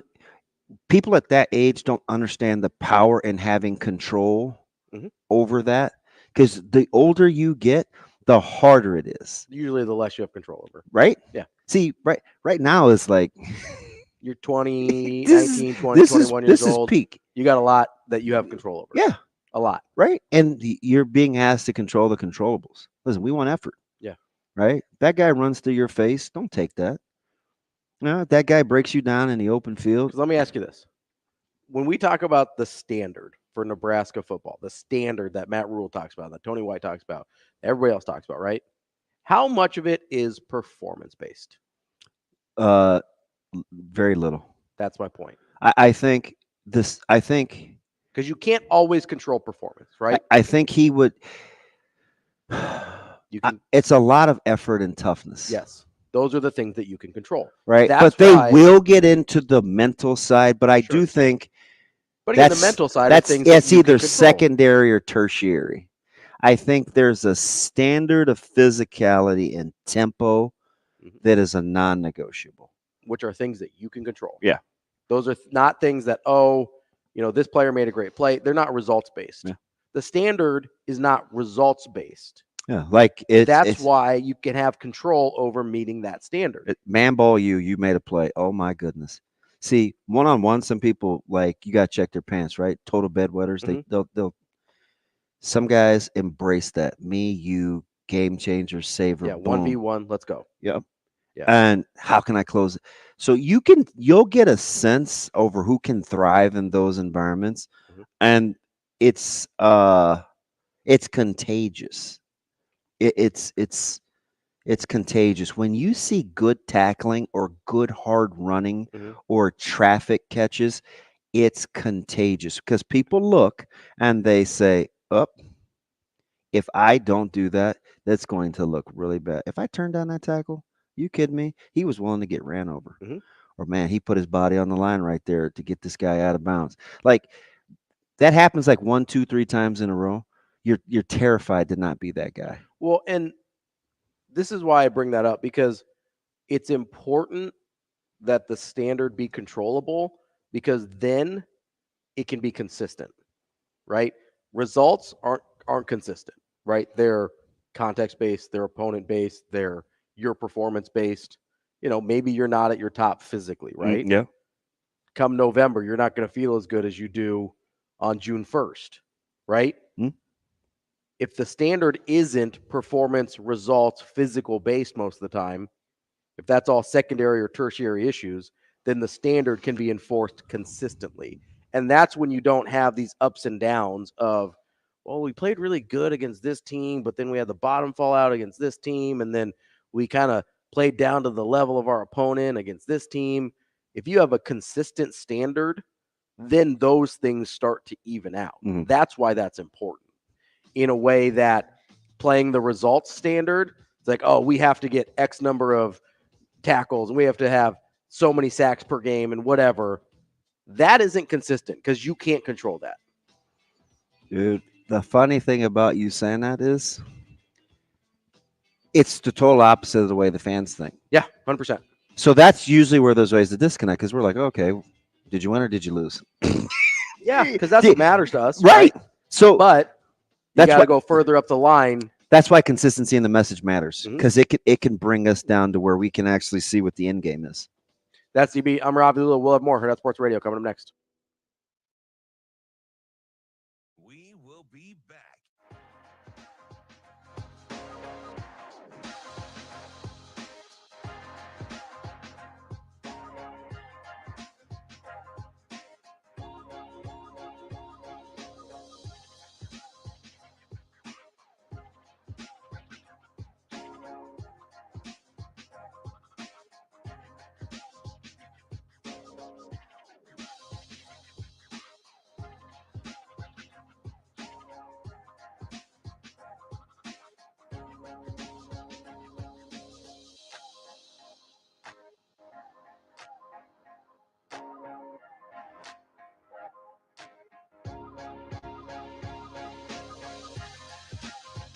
We will be back.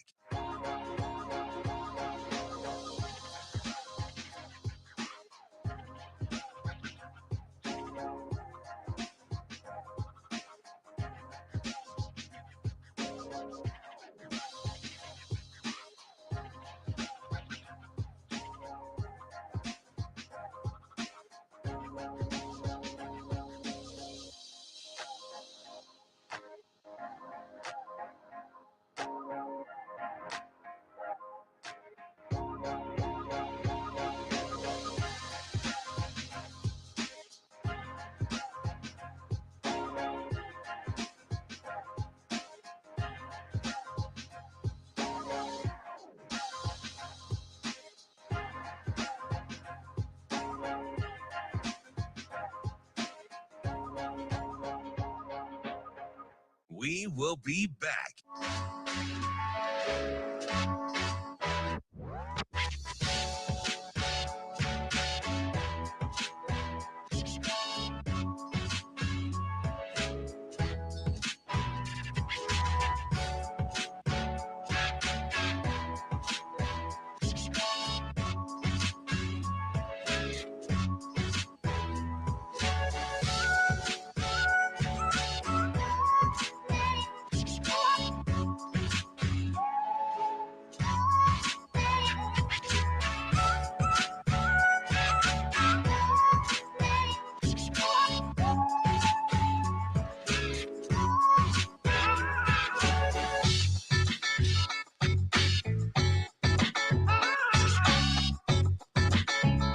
We will be back.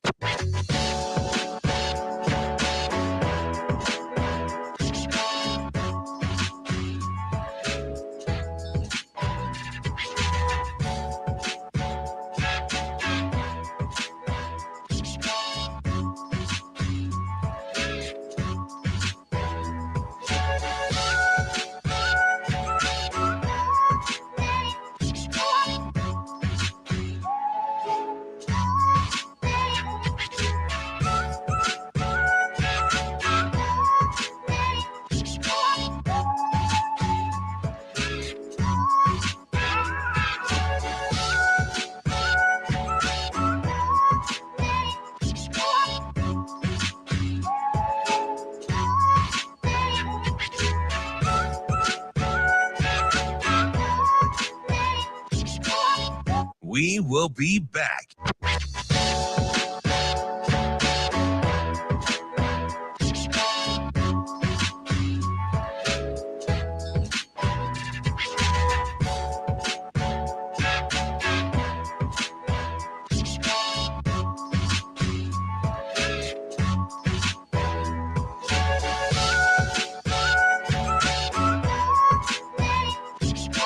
We will be back.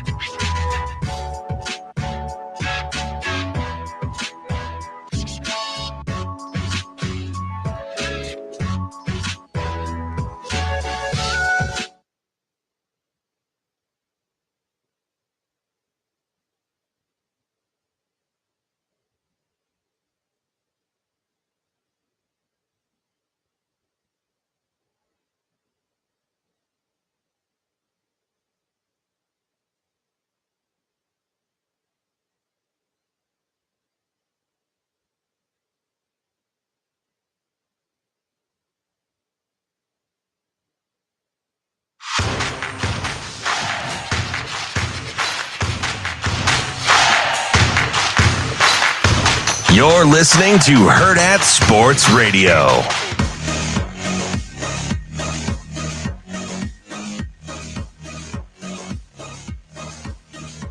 We're halfway through the show here on Hurrdat Sports Radio, AM 590, ESPN Omaha, ESPN Tri-Cities. We're live on Twitter, Facebook, and YouTube as well. Live on the Pillar Exterior stage. That's DB. I'm Ravi Lulla. Right here at Hurrdat Sports Bar and Grill, a week from today will be the Team Jack Live event. Goes to support Team Jack. You're going to have Kenny Bell, Nate Geary, Amir Abdullah, all in attendance right here at the Hurrdat Sports Bar and Grill. Easiest way to get tickets, you can either go to Hurrdat Sport Bar on Twitter. There'll be a link in the tweet regarding Team Jack Live, or just go to eventbrite.com, search for Team Jack. It'll be right there. All proceeds from the tickets go to support the Team Jack Foundation. If you want to get involved directly, you can also just go to teamjackfoundation.org, trying to find better treatments for kids with childhood brain cancer and one day a cure. That's teamjackfoundation.org. What's up? I don't know. I just know people are chomping at the bit to call because it's just. If you want to give us a call, 888-638-4876. Michigan Lance is calling back as we asked him to. Apparently, he's changed his mind on what he wants to talk about now. He's just going to talk. I don't even know why Shane asked him what he wants to talk about. It's never what's on the screen. He's like, I'm just going to monologue Yep, here for a few minutes. I'm just like, whatever. Joining us on that Hurrdat hotline is Michigan Lance. Lance, what's going on, bud? Is he here yet, Shane? No, Shane's busy exchanging pleasantries. Lance, you there, buddy? Lance, what's going on, man? Oh, that was so fast. Good morning, fellas. How y'all doing? Good. Well, Shane was busy exchanging pleasantries. He wouldn't pull you up. I was like, let's go. Once he put your name on the board, I'm going. Yeah, Shane. Get it. Hey, whoa. Lay off my man shit. Here he goes. He's always gonna defend. Always gonna defend Shane. God, I love Lance. Don't start that. You pulling a Ravi this morning? You in a mood too? Because he's in one every morning. Whoa. DB, I know you ain't talking. Yeah, get him, Lance. I got to. So real quick, funny sidebar, Lance. So I stopped. I had to go. I was looking for some new nutrient or some supplements yesterday. And I stopped to see my guy. He's known me forever. His dad used to teach me, like, he's kind of my guy. We do a lot of like fitness talks and whatever together. And so he's just kind of, he always checks on me. Hey, how you doing? You good? And I remember before I disappeared in September, he was listening to one of the segments I had with Ravi over Trevor Lawrence. And he goes, do you remember what I text you? He goes, do you remember what I text you after that segment? And I didn't remember. And he goes, man, like, you were extra surly. Like, you didn't let him off the hook. And I go, that's not, I said, that's not that uncommon. He goes, nah, it's kind of your delivery. I knew you weren't right. I was like, damn. That's right. Nutrition guy. He's got my back. Well, he walked in. When I walked in, he goes, man, you look great. You seem so relaxed. And I go, oh, that's nice. I'm good. but then he proceeded to let me know that I kind of had some jerky moments. So, all right, man. Now we always hear people checking up on DB. Now, how about you start reciprocating that? Okay, buddy. Well, I'm still waiting for you to move back. That's all. Yeah, that's why I haven't talked. Hey, listen to how this sounds out loud, listeners. So that's why I've talked to your wife more in 2024 than you. She's a better person. Yeah, that's not good. That makes me so uncomfortable. I don't like that. Like, that makes me so uncomfortable. Yeah. I'm serious. I'm not with that, man. I get it. Old school principles. I don't like talking to people's significant others. It makes me uncomfortable. I don't text. I get it. Yeah, man. I'm not really with that. Well, how about you say something kind before I hit hang up? Because you're trending in the wrong direction, Michigan Lance. That pleasantry isn't for old DB right now. Wow. Wow. Oh, getting cold out here. Wow. A little shivery. Hey, that's how you know we love each other. Yep. That's what I tell him. It's like, I'm only meeting people I like. There's this great facility over there off about 22nd and Sprague that has a lot of space and opportunity in there, Michigan. It does. It was packed the other night. I drove by there. There'd be 60 kids in that boxing gym. Oh, really? That's awesome to hear, man. That's really good to hear. Yep. Getting them off these streets. That's really good to hear. Yep. Chucky. I didn't hear a word you guys said about this. I just found out about this. Is Nebraska a consideration, maybe, or no? I don't think so. I don't think so. Okay. All right. Yeah. Okay. All right. So, it's just interesting. It's interesting because I thought that Wisconsin was a great fit out of high school for him, and then when I watched them, it's just something they haven't got the best out of him. I don't think so. I'm not really. I'm actually okay with him looking for better, opportunities for himself. And it's not like he didn't give them every opportunity. He did. He gave them everything he had. He doesn't owe them anything. No, not at all. But and I don't think they got the best out of him. I think he's way better than what was shown up in Wisconsin. That whoever is a good coach that wants to coach a kid that is coachable, and that can and you want him to do some things beyond what he can do. If you can coach it, he can do that. He's that type of kid. Everybody isn't that type of kid, you know what I mean, or that type of player. And he's not the type of late career transfer that's your program has to work around. He's going to fit in. Because he's going to adjust, and he's not going to make any decisions unless he likes that culture anyway. Let me think of a place where every player that goes in there comes out better than they went in. Oh Lord, where is that a place you describe a lot, DB? I'm not. That'd be great. Oh, that maybe. I'm trying to think here. I mean, might be a good fit. Listen, it's the same thing. Listen, it's what I tell high school kids. Hey, don't go to a place where you love them more than they love you. So the love has to be. I completely. Gosh, that should be on a T-shirt. Yeah, like I got some good ones now. Don't do that. Right? That should be a T-shirt. Hey, Cam Newton. Hey, are you guys on the Cam Newton? No. Wagon? So off air once or twice a week between Ravi and I, because he's always on my For You page on TikTok. Cam Newton comes up. That's funny you bring him up because he hasn't really been in the news since the 7-on-7 altercation. I'm off. I'm off on Cam Newton now. Well, except for when he went on Club Shay Shay, right? He's just so hold on a second. Doing too much. Let me ask you this. Okay, outside of that, just his football takes. Yeah. Are you out his football takes? No. I think he's exceptionally spot on. Okay. All right. Thank you. What about you, Ravi? On Newton's football takes? Cam Newton, yeah. Off the top of my head, feel about this? Off the top of my head, I can't think of anything where I thought he was totally out of pocket or like. I'll be honest. Sometimes I have a hard time focusing past all the stuff that's happening. So you're not like the ESP, like these pundits that criticize him for his takes and talk about his career. Like it's funny, right? Like they think Cam Newton was like I don't want to say bust, but not as good as, you know. Yeah, we forget you. It bugs you that they'll listen to a guy like Dan Orlovsky who couldn't play dead, but they'll clown Cam Newton. Yeah, no, I understand. Like Matt, why is Matt Hasselbeck like the bend all be all, or Dan because he got beat by the Steelers, or Dan Orlovsky who doesn't know where the back of the end zone is. Yeah. No, I got you. That's fair. You know, all of a sudden Cam. You know, okay, here's the thing about Cam Newton, and let's talk about the greats.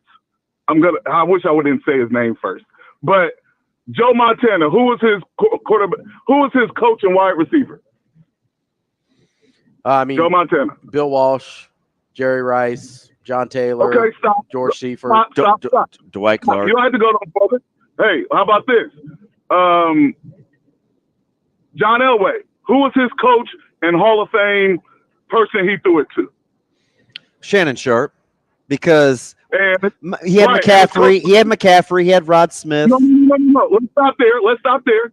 And then who was his coach? Well, Shanahan. Yeah. Reeves before that. Now, talk about Cam Newton. Go to all the great historic quarterbacks. Ask who Cam Newton's coach and top receiver was. John Fox and Steve Smith. I get it. 3 minutes. Like, but he didn't produce. He didn't do a great job. Like, this guy didn't have what everybody else had. MVP in his career. Yeah. I mean, yeah, lay off Cam Newton, man. Give him a head coach and a Hall of Fame receiver, and let's see what he can do. But man, that's Lance. We'll be back to wrap up hour number 2.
will be back.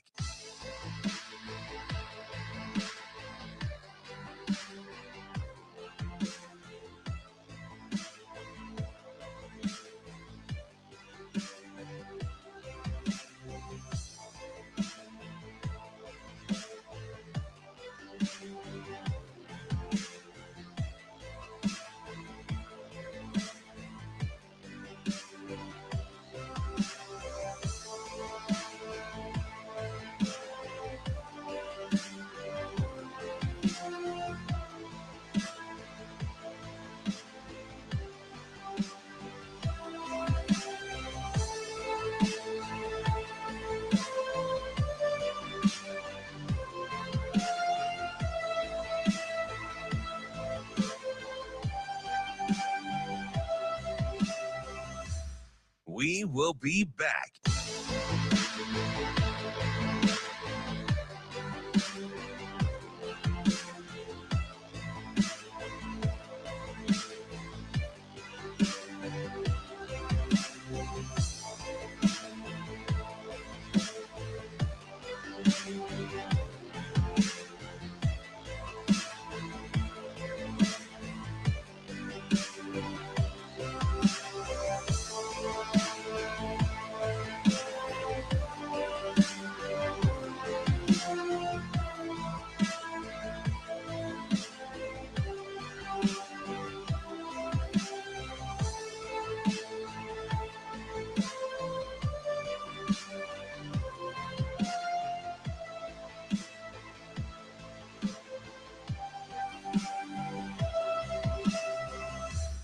We will be back.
You're listening to Hurrdat Sports Radio.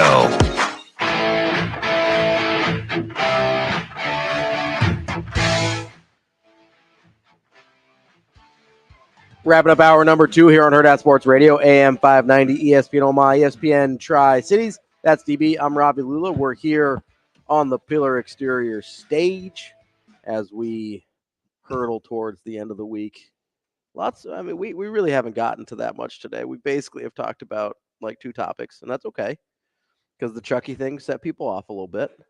Set you off? No, I'm fine. I'm actually very cool and normal and level-headed. I don't know what you're talking about. Yeah. I never lose my cool. I'm trying. I'm still getting Bo Jackson people in the StreamYard. Oh yeah, so that's gonna be one of those things Forever. that you're not gonna ever get rid of. Like That's fine. I'm okay with it. That stink is gonna be on. The you. cool thing about it, I'm trying to pull up Peacock because the cool thing about it is Starocki and Downing are wrestling in the Olympic trials right now. So. The cool thing about it is I'm just gonna be right forever because his NFL career is not getting any better. Wow. He's still going to be at 38 games 10 years from now, which is great. Can't help yourself. He's still going to have 0,000-yard seasons 10 years from now. It's going to be incredible. The amazing Daniel, in response to Michigan Lance, I fully agree on Cam, but I'll also say I'll take Steve Smith on my team any day and pretty much at any point in his career. Steve Smith is legit. Yeah, I mean Steve Smith or Rod Smith. I'd probably go Steve Smith. Right, volume. Yeah. Right, Steve Smith or Ed McCaffrey. Steve Smith. Steve Smith or Shannon Sharp. That one gets close. Okay. But I think Steve Smith. Okay. I think Steve Smith's the best out of that group. I get. Here's what I almost called Amazing Daniel AD because everybody gets a nickname. Yeah. But he already has Amazing. Yeah. So I don't feel like he should But get it's a little wordy. There's too many syllables. Amazing, Daniel. Too much going on there. Yeah. You like the initials is what I you do. do. I am an initial guy. Yeah, you go AD, DB, L2. L2. Yeah. Little toggle on the top of the controller there. Shug. Shane. Yeah. So I did want to address, just push back on Lance a little bit. Okay. Right? Oftentimes, and I'm not saying we shouldn't listen to Cam Newton, right? Because I don't think that I don't think much of what he said is terribly crazy. I think he makes some good points. Even if my point here is there's a lot of really knowledgeable people that maybe were not super successful in the game, right? Just because Dan Orlovsky wasn't a great NFL quarterback doesn't mean he doesn't know what he's talking about. So I don't think that's what he was saying. Okay, so I don't often go out of my way to defend my brother Lance. Sure, no, but if I'm taking it wrong, I think his point was, why are his football take? Because remember, he kept it to football. He was very specific, and I answered the question. I know. Yes, indeed.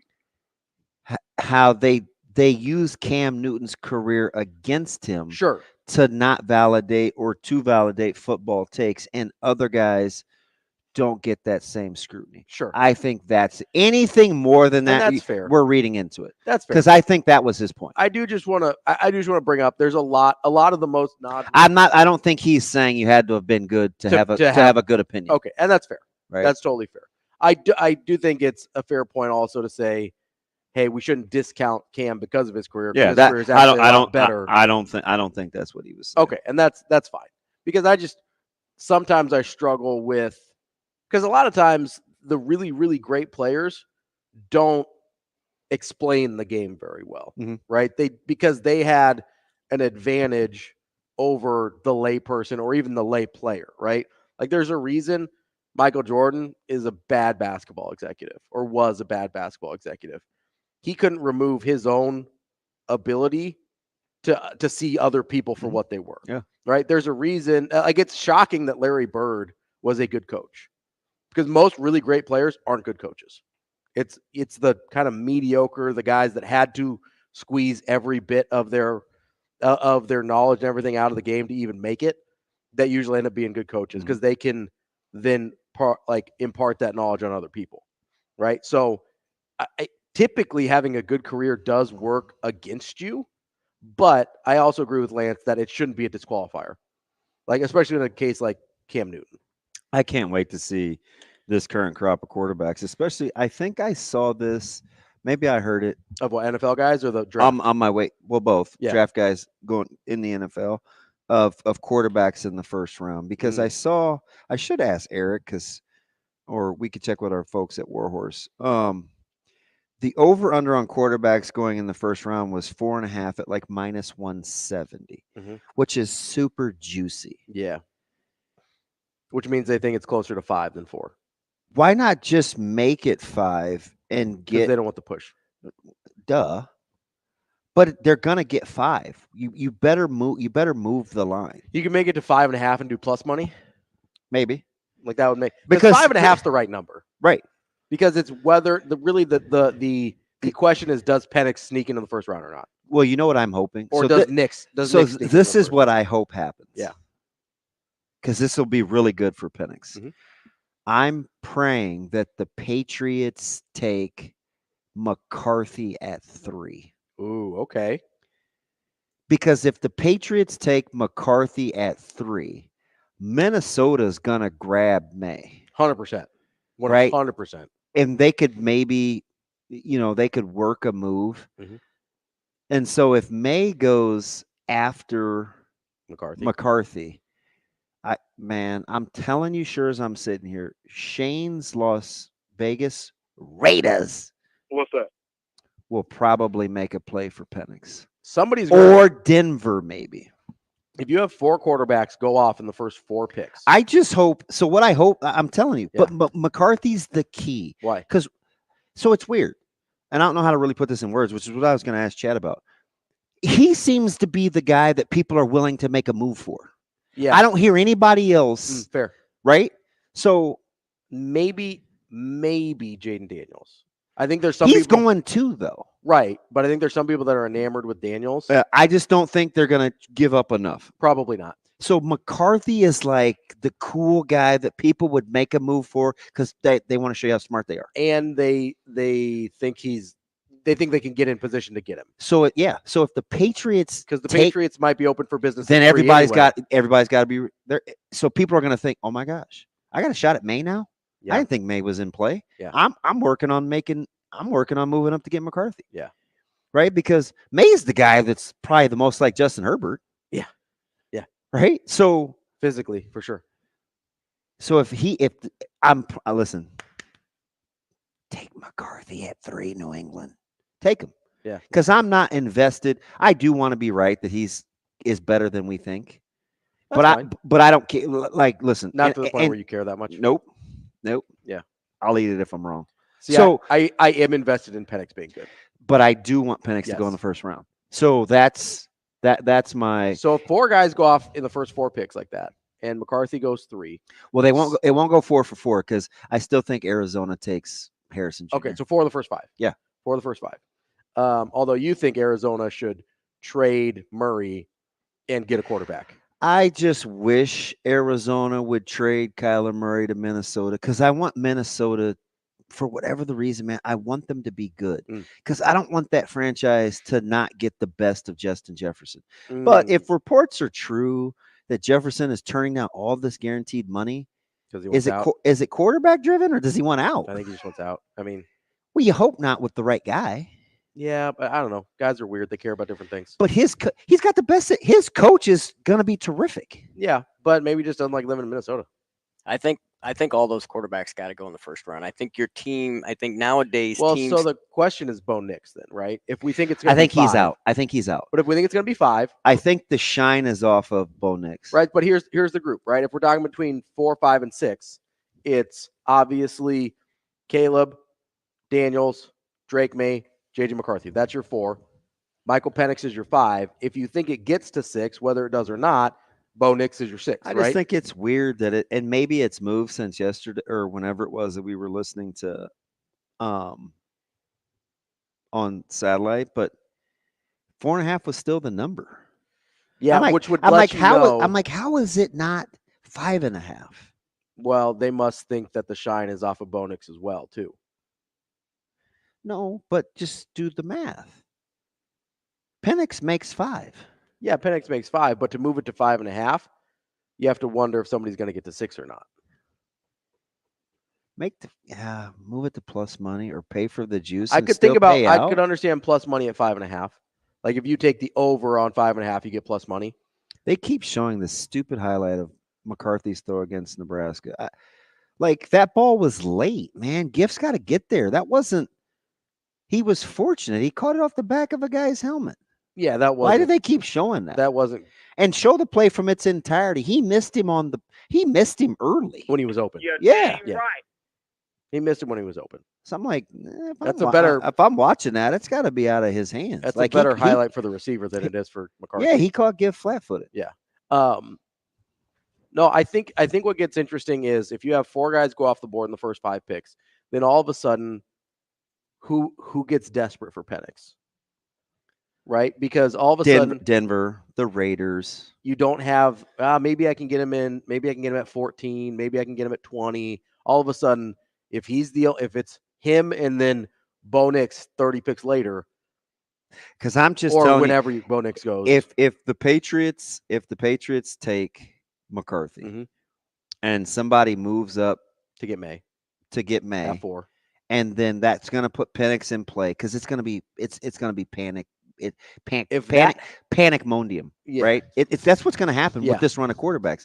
So that changes. If that happens, Penix will go in the top 10. So that changes everybody else's draft picks. I'm telling you, if that happens, if what you just said so plays out, guys like Brock Bowers, like kind of all of a sudden may slide because people are going to move. Because you have to. So Bowers may go from like 8 or 9 to like 12 or 14. Yeah. Right? Because if you want a quarterback, and if that happens, if it plays out the way you're talking about, I'm saying right now, Penix will go top 10. If it plays out that way ahead of him. Go Patriots, take McCarthy. Somebody's going to jump up to get top 10 for him. Coming up next, we got Mike Sautter here on Hurrdat Sports Radio. We will be back.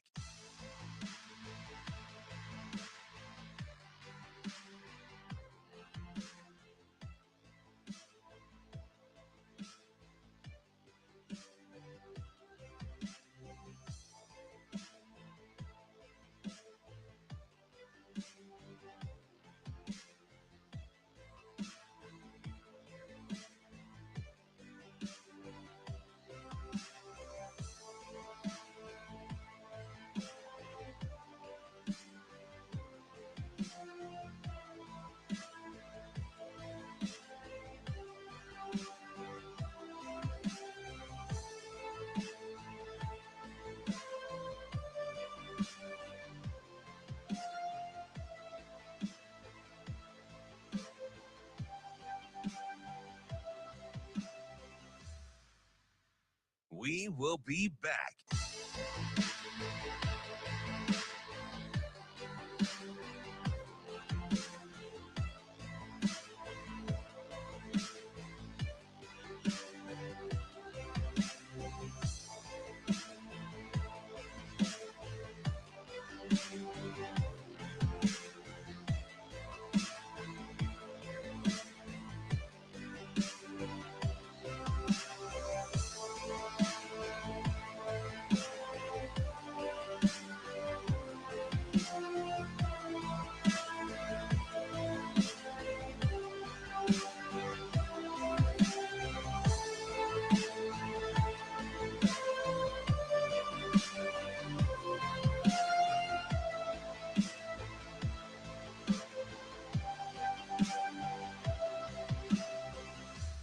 We will be back.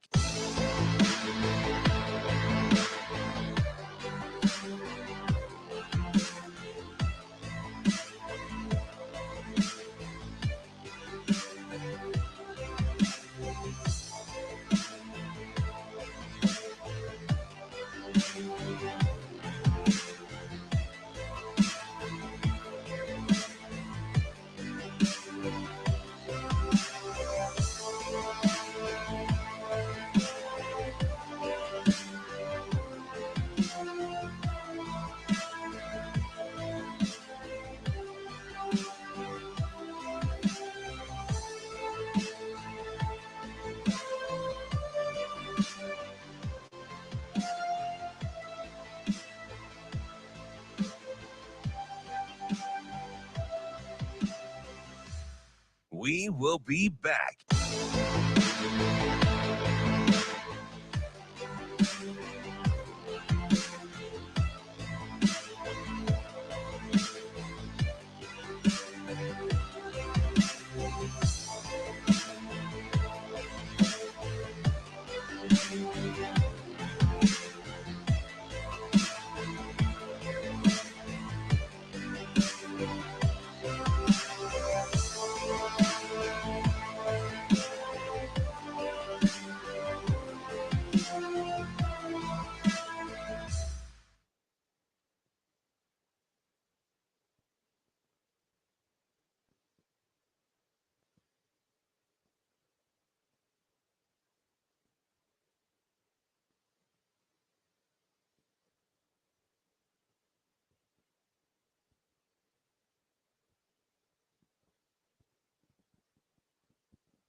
You're listening to Hurrdat Sports Radio. Oh, yeah, no doubt, no doubt. Mike Sautter. Yeah.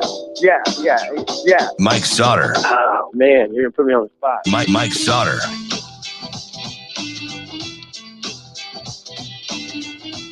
Kicking off hour number 3 here on Hurrdat Sports Radio, AM 590, ESPN Omaha, ESPN Tri-Cities. We're live on KFOR in Lincoln. That's not on him. That's DB. I'm Ravi Lulla. We're live from the Pillar Exterior stage. Want to let you know about our friends real quick at Warhorse Sportsbook, as we've got NBA play in action finishing up tonight, NHL Playoffs start soon as well. You can place bets on nearly every major sporting event at the Warhorse Sportsbook. That's either at the casino in Lincoln or at Horseman's Park here in Omaha. It's the best place in Nebraska to place your sports bets. Keep your money. You don't want to give your money to Iowa. What are you doing? Keep your money in Nebraska where it belongs. Support local. Warhorse Sportsbook is your local place to place your sports bets. We love them. They love us. Go support the people that support us. Warhorse Sportsbook. No bets, no glory. What's up, Mike? We got Mike Sautter here with us. I'm here. Good morning, Jerome. He's here. I made it. It's a little loud in my ears, but it's all right. We're good. So is he 3 Is that now? better? How y'all doing? Are you Is 3? that better? Three. Is that better? It's good. Okay. That's good. Okay. How y'all doing? Good. So you must be a loud talker because he doesn't have to put the mic that close to his face. I have to practically eat this Yeah, you thing. have to have that thing inside of your mouth. That's not happening. Is that better? Do you want to fix it? No, fine. you were fine. Now It's you're just like messing it up. I'm kind of jealous because I'm ultra terrified to have this thing actually touch my lips. Yeah. And everybody Who would do says like that? he's such a quiet talker. You have to eat the microphone. They'll tell me that at every Would you broadcast do- of every place I go.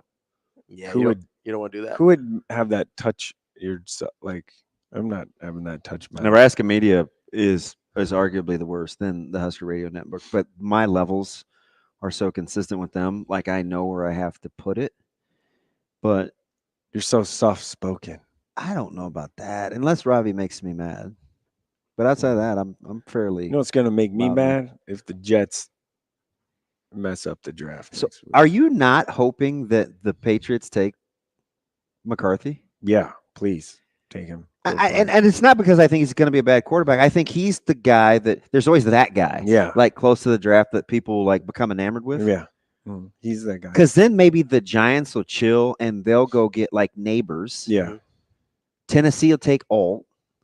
I Like want him it gets so bad. So if I'm just telling you, you could get chaos. I want Alt If- so bad if- at 10. Do you? He's not. Yeah, he's not getting a 10. No, I know, but he is. I the can't guy see for Alt me. getting past Tennessee. Yeah, it doesn't make a lot of sense because they need, I love him. It was just like Quentin Nelson when he came out in the draft. Mhm. I was like, give me that guy.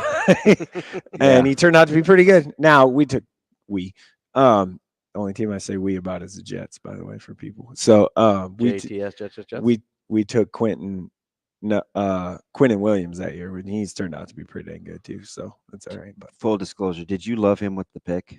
no. I don't. I didn't know. Like Yeah. It didn't. And I pride in myself the kind of on the moment- memory. It didn't seem like Yeah. when we talk like you loved it. No. But I've been again. He's like, been. I'll great. forever eat the Lawrence Timmons Yeah. thing. Yeah, he's been great. So it feels like Jets are going to take Bowers probably at 10, which would be not. That's like a luxury. So I think. 3 weeks ago, you didn't like him there. I know I've talked myself into it because Because you're afraid it's going to happen. I think it's going to happen. 1, 2, he's really good. Again, And- do you think he's a second contract guy? If you feel like he's a second contract guy, Is he the take closest thing? take him at 10. Is he the closest thing to Travis Kelce that's come out in a while? I know one thing. He's healthy now. That's what I'm saying. So you add him. Am I crazy? I think he's more Kittle than Kelsey, style wise. Whatever. I'll take them both. Stylistically, I think. Maybe I'm wrong. I would take both. So revisionist history. Mhm. Kittle didn't get the love that he deserved coming out. No, he No, didn't at what was he? all. 5th rounder? He did not get the love. But I mean, stylistically, I think so. When I think of Bowers, I think of a guy that's actually really good as a tight end with the ball in his hands, like after the catch. I don't look at Kelsey that way. I look at Kittle that way. Kittle's a little better. That was He's probably Kelsey's not probably closer to Fant coming out if you're looking for good Iowa tight ends because his athleticism is. Yeah. Yes, he's a more athletic version of George Kittle. Is how I would say this. We is we slept on JK. He's a monster. for the. I love Kittle. I still can't believe people said he couldn't block. Yeah, He he's great kills blocker. people. He might be the best tight end. And blocker he's we've seen in a mean while. spirited. Yeah. I get it. He He's trolls nasty. Nebraska. I don't care. I'd play with that dude. Yeah. Either that or the Jets will take probably if a Dunze's there at 10, they probably take him. So I think the Bears get Rome. Yeah. Or Jets need 9. offensive linemen and a pass catcher. So Imagine if the Bears get Caleb Williams and Roman and Adunze. that helps. Yeah, to go with DJ Moore, you got good tight ends. Yeah, a better offensive line than given credit for. Yeah, that that'd helps be a lot. crazy. That's just either that or Jets. I did see something in a. I'm a big in a Doomsday guy mock where because of they. his. You see how he grew up on a farm with his grandparents. Yeah, his ball skills are incredible. Trade my fake body control. Yeah, trade 20 to the Steelers. Flip and get the second round pick that you gave up for Aaron Rodgers back this year. So Khan appears to be nuts. Like the Steelers are doing things this year that they've never done. Yeah. I'm not laughing at you because I think the Steelers are going to make a move. Yeah. Right? They got to move up. Whether it's for Ayuk, whether it's for Cortland Sutton, whether it's for How about you just leave Ayuk alone? I saw something that was Alan Lazard and the 10th pick go to the Steelers for the 20th, a second rounder, and a second rounder next year. Yeah. That makes a little sense. He's going to make a move. Yeah. But the Jets can move down because the offensive line draft is pretty good. Make a play. Go get Ayuk, go get Lockett, or go get Sutton. Leave Ayuk alone.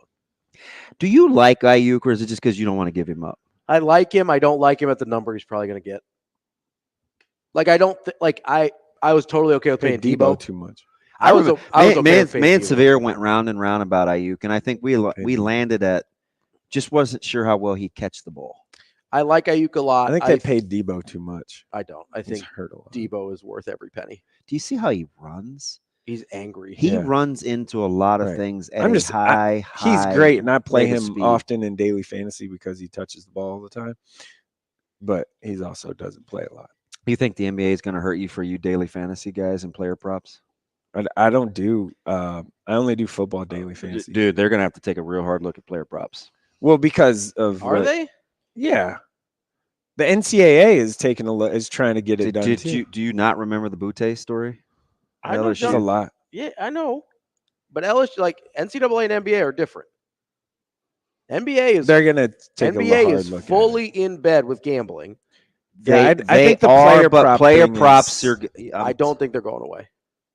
I don't think they're going away. They're too valuable to the sports books. College basketball wants them to go away. I know that. College basketball is a different they're the ones. They're the ones pushing the hardest. College basketball in the college. Right. College basketball is a different beast because they're not laying in bed with gambling the way that the pro sports are now.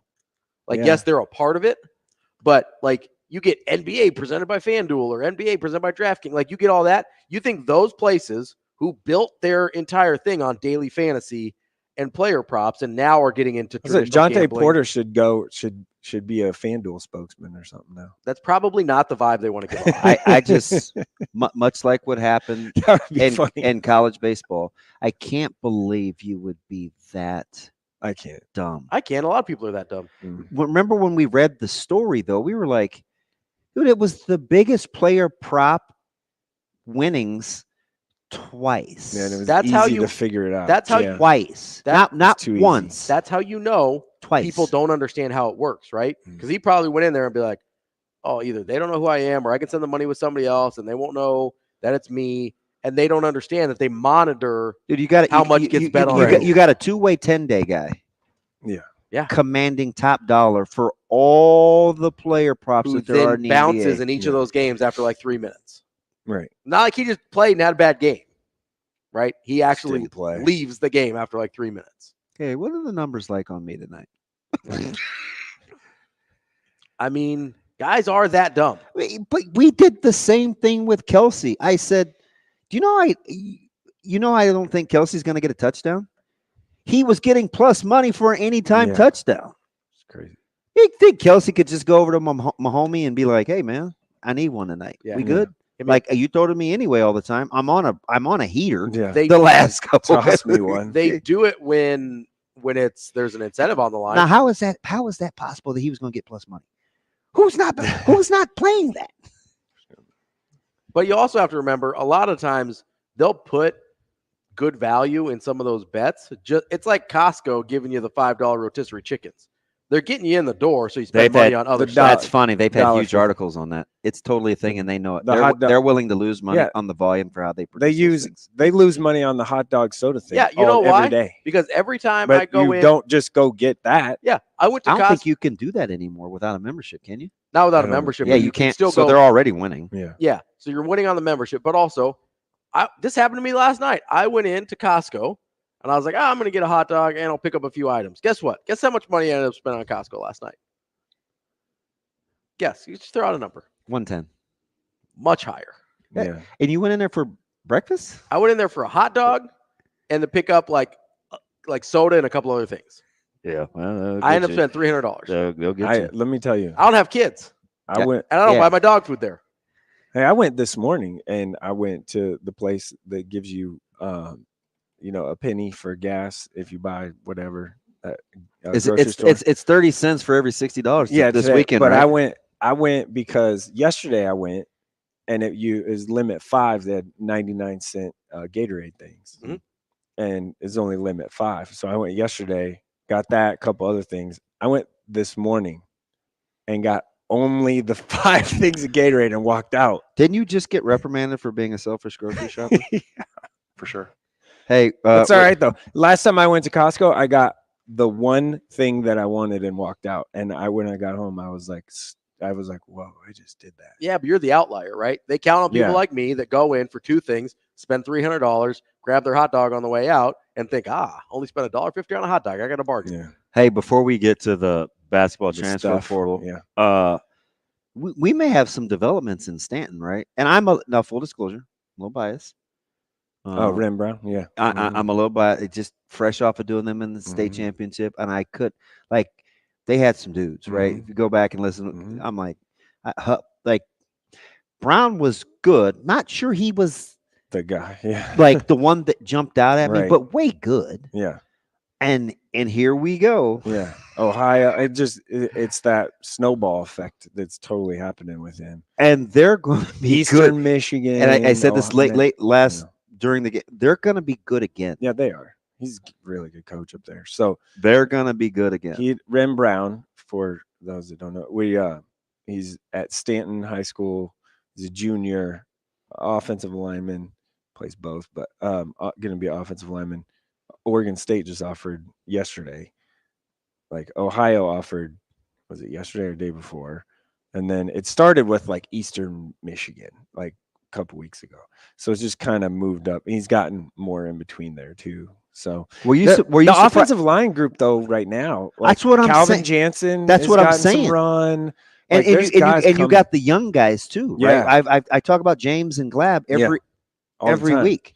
Yeah. So I mean, Calvin Jansen got feel like every academy, like Navy and Army and that offered him, and he's at Gretna, and he was a guy that Nebraska's been on. They've known about it. He went to junior days and stuff last year. He went to games last year and stuff. So we'll see how that moves. But I was reminded again this week, Tuesday to be specific. The Teddy Rizak thing will not happen to me again. Yeah. And he said it that pisses me off. But I learned I'm not counting on anybody else ever again. We will do our own thing. Yeah. We've got our periods. That's not happening. Yeah. And I was like, that's why you get those junior day and even earlier than junior days for guys with invites. Yeah. Right. That's why they're having a camp that's sold out already. Right. East of 24th Street. Right. Yep. On purpose. Yeah. You have to do that stuff though. Like a lot of people talked about it. They actually pulled it off and sold it out. They're worried about the numbers now. Really? Oh yeah, I got staggered the times. So remember I told you they like controlled chaos? Yeah. This is different. Like yeah. No, serious. Like full-fledged panic. More than the coaches clinic. Because at least next year they know that they'll cap the coaches clinic. They say 1,200. I don't know. Like that's a lot. That's a ton. Yeah. But the youth clinic, you know how many coaches we've had here before that have tried to, even guys like Niles Paul that tried to get help. Yeah. Nobody didn't get to partner with him. Right? Like well, part of that is, they've offered some of those guys over there early. So oh yeah. That kind of helps. Yeah. Right. But I think a lot of that is his history, right? East Philadelphia. Right. Part of it's a little bit of like not being scared to get in there. He had a great story. I know kind of where this came from. He's like, when I was at Temple, I was recruiting and we had a youth clinic and it was in Philadelphia. and he said he had two people that were at functions of clinics that he was at this year that came back and reminded him that they attended his youth clinic. Oh wow! And he's like, you know what? He's like, dude, Gotta do I'm it. telling you, I'm doing this in the city. Yeah, right. But again, it goes back to like being intentional. Yeah, and not being a little scared of what you might find. So, okay, Ravi Jr. What? I'm just saying. So we got that going, and then all of a sudden, it started. I looked. It's 38 minutes apart for both. I went back and looked with when the portal news hit, and when I always love when you break your own news. Breaking news. As Chucky Hepburn hits the portal. It was a colon this time. I did have the dots in there. How fast do you think that happened for the family in a whirlwind? Way fast. Fast. It was coming in hot for me, and I ain't even involved. You know what I mean? Pretty safe to say that like 2-3 days ago they were talking about what a new offense could look like in Wisconsin. Yeah, I mean he was working out. I saw like I swear it was over the weekend. I saw like him, lifted and stuff with the team and everything, and just bang. Yeah, I think the store thing leaving. I think also they lost coaches too that I think he was kind of close with. Mm-hmm. I think some of that matters a lot. So is it kind of just accumulation of factors at Wisconsin that leads to him? I think so. Yeah, and I also think part of it is I do think, talking obviously Chucky Hepburn here, I do think that there is a strong desire for Frankie Fiddler and Chucky to play together one last time. We're all on the same page there. I feel very good about that. Yep. And there's only a handful of places that could make that happen at this point. And it seemed like Frankie didn't want to go to Wisconsin. Yeah, I think so. That kind of precipitates feels like it. Yeah, the maybe unhappiness with Chucky at Wisconsin. Yeah. From everything that I'm hearing, is that fair? Yeah, I think so. Everything that I'm hearing is Frankie really liked Michigan State. Mm-hmm. Like really, really liked Michigan State. Hey, threw some folks for a curveball on Monday, huh? Yeah, yeah. It's like everything I'm hearing is he really, really likes Michigan State, and I think Michigan State is one of those places that could take both of them, mm-hmm. Chucky and him. I think Creighton is one that would take both of them. Mm-hmm. The Louisville buzz and talk and all of that, the huge number that was just for Chucky. I'm not sure. Talked to some people last night. I'm not sure that was just for him. Maybe as a combo deal number. But I don't. I think that's a little. As one person texted me last night, the Louisville number is BS. Yeah. So. Yeah. Complete agreement. Yeah. I kind of. Yeah. I think I do think that. But do you think Louisville's in play even if that number's not accurate? Yeah, I mean, sure, because they got crazy money right now. So we're still trying to figure out how that happened. I guess we don't know all the ins and outs. Yeah. But so this was probably how long ago did I ask you on a humbug about Louisville? Maybe it was when we thought Kentucky was going to be open. I go, is anybody paying attention to Louisville and the portal? Like, how are they doing this? There's a lot of money. They've got a lot of money coming from somewhere, and I don't know where. How about this though, Jerome? How about a potential? Because all of a sudden, like, let's say you get a Roddy Gale Jr. Mm-hmm.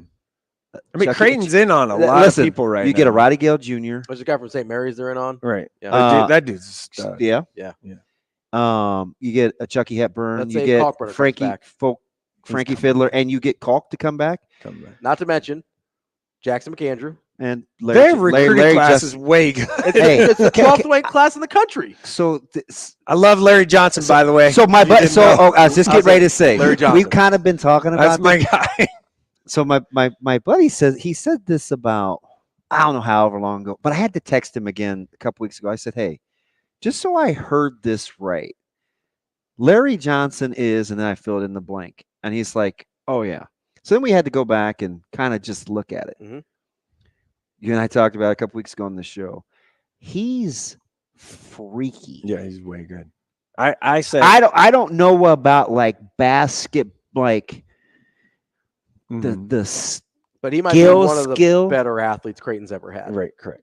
His tape is you chuckle when he committed. It's laughable. When he committed, I watched some tape because I did a like breakdown of like what is Creighton getting, right? Mm-hmm.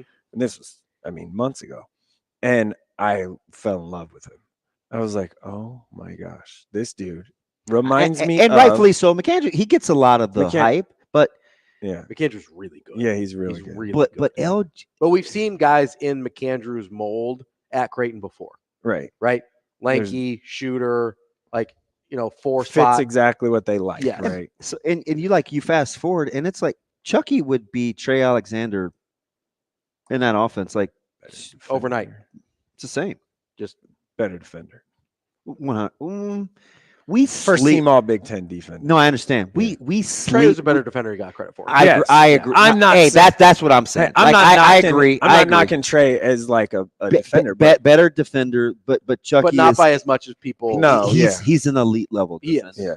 Yeah, which would help Creighton out a ton in some of the a lot of that is where they struggled with here too. Like his anticipation and just feel. Chucky is Chucky's locked in defensively in a way that most people aren't. I will say this: I feel very comfortable on the Chucky thing that Nebraska can't do it now because they got a point guard in the portal already. What do you tell that guy? You know what I mean? Like I don't think it's so much that is they'd have to tell. So obviously also you still have Ulis there. Yeah, you have two. They have 2 point guards right now, and you got to go back and I'll say this. So a lot of people got mad at our friend Jacob for, defending Chucky last year when he got booed last year.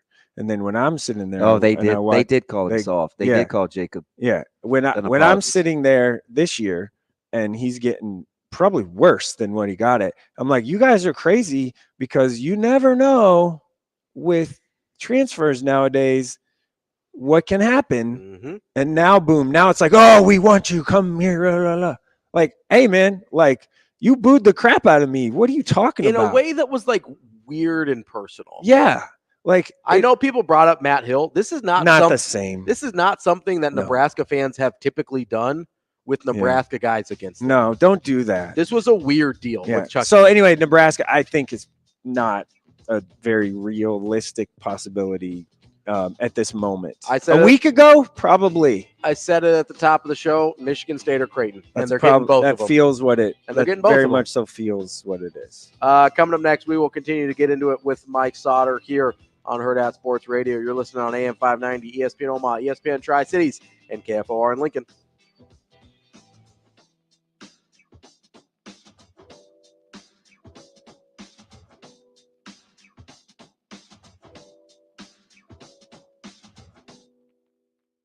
We will be back.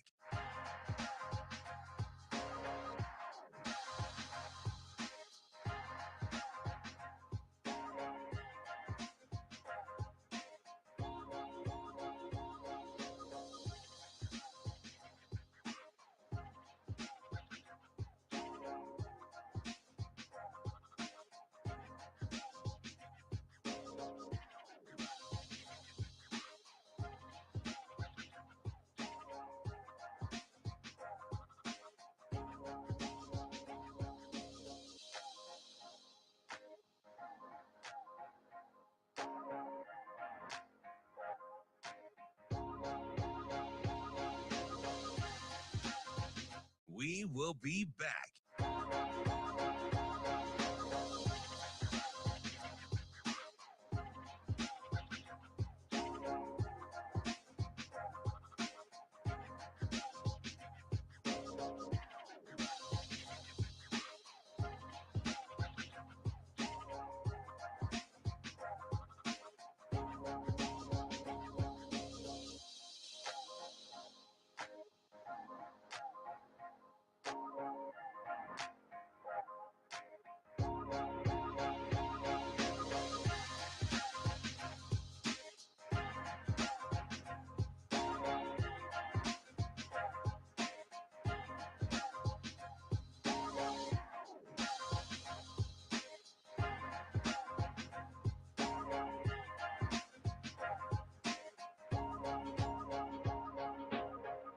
We will be back.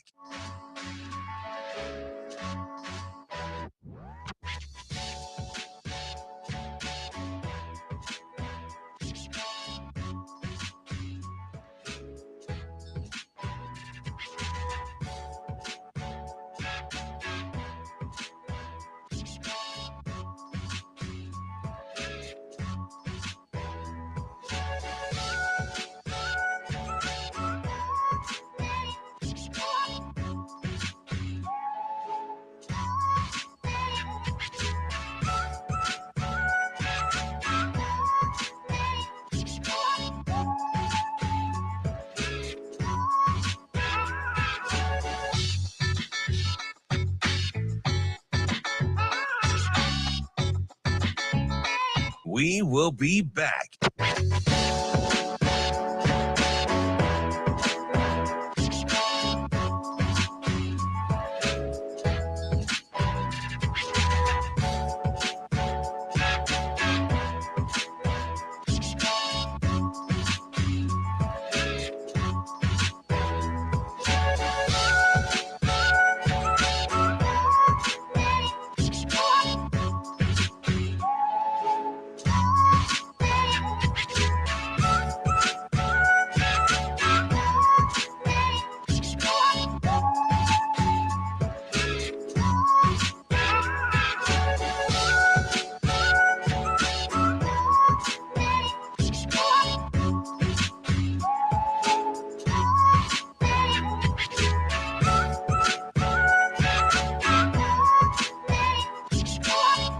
We will be back.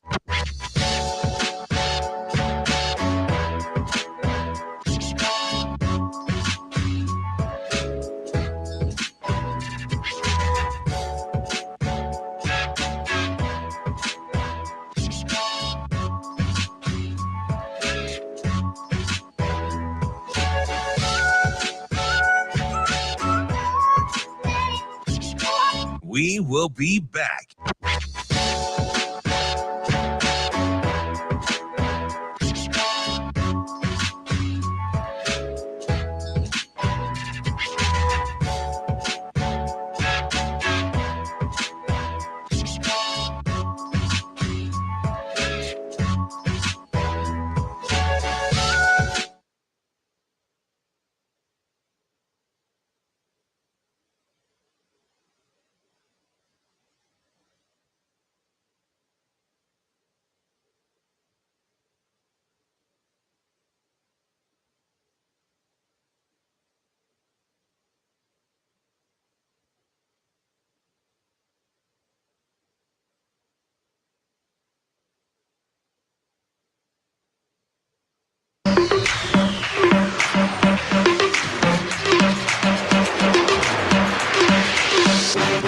You're listening to Hurrdat Sports Radio.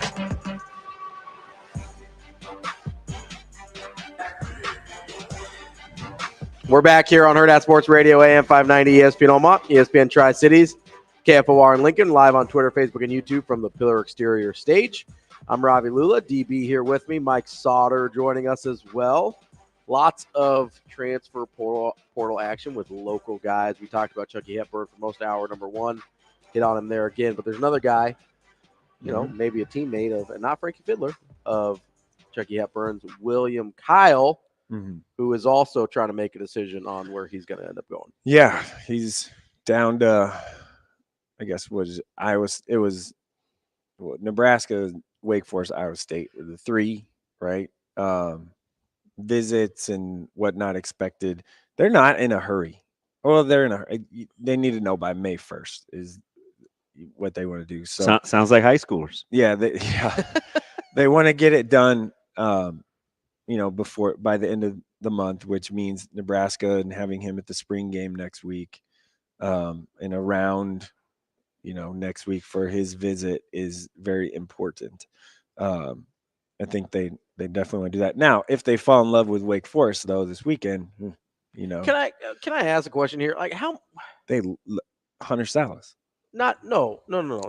Oh, I thought you Why were going with no. why Wake, and I'm like, it's No. because of Hunter South. I don't. Well, and Forbes is like 3 for 3 with his NBA with his portal guys. transfers. and they've got to check. Like, I get it. No, why does the spring game matter for William Kyle? It doesn't. It's so just, why we said the same thing with Salas in Nebraska. It's just part of it. I get it, but okay. We laughed. We're like, Nebraska. That's not even it's just kind of like we want to show you the fans, and he could get his love. Yeah, we want to show you that this fan base cares about sports and stuff like that. He grew up here. He knows they care. He knows they care about he sports. don't care about that. Hey, we're team Coach Nate around here, and if Coach Nate wants to do that, That's we're fine. recruiting. Then we support. It's true. If he wants William Kyle, just cut the check. Let's go. This is okay. And I feel very comfortable saying this out loud because I think I kind of hinted it in the past. But think if Nate Linzer was in charge of in-state recruiting from the beginning.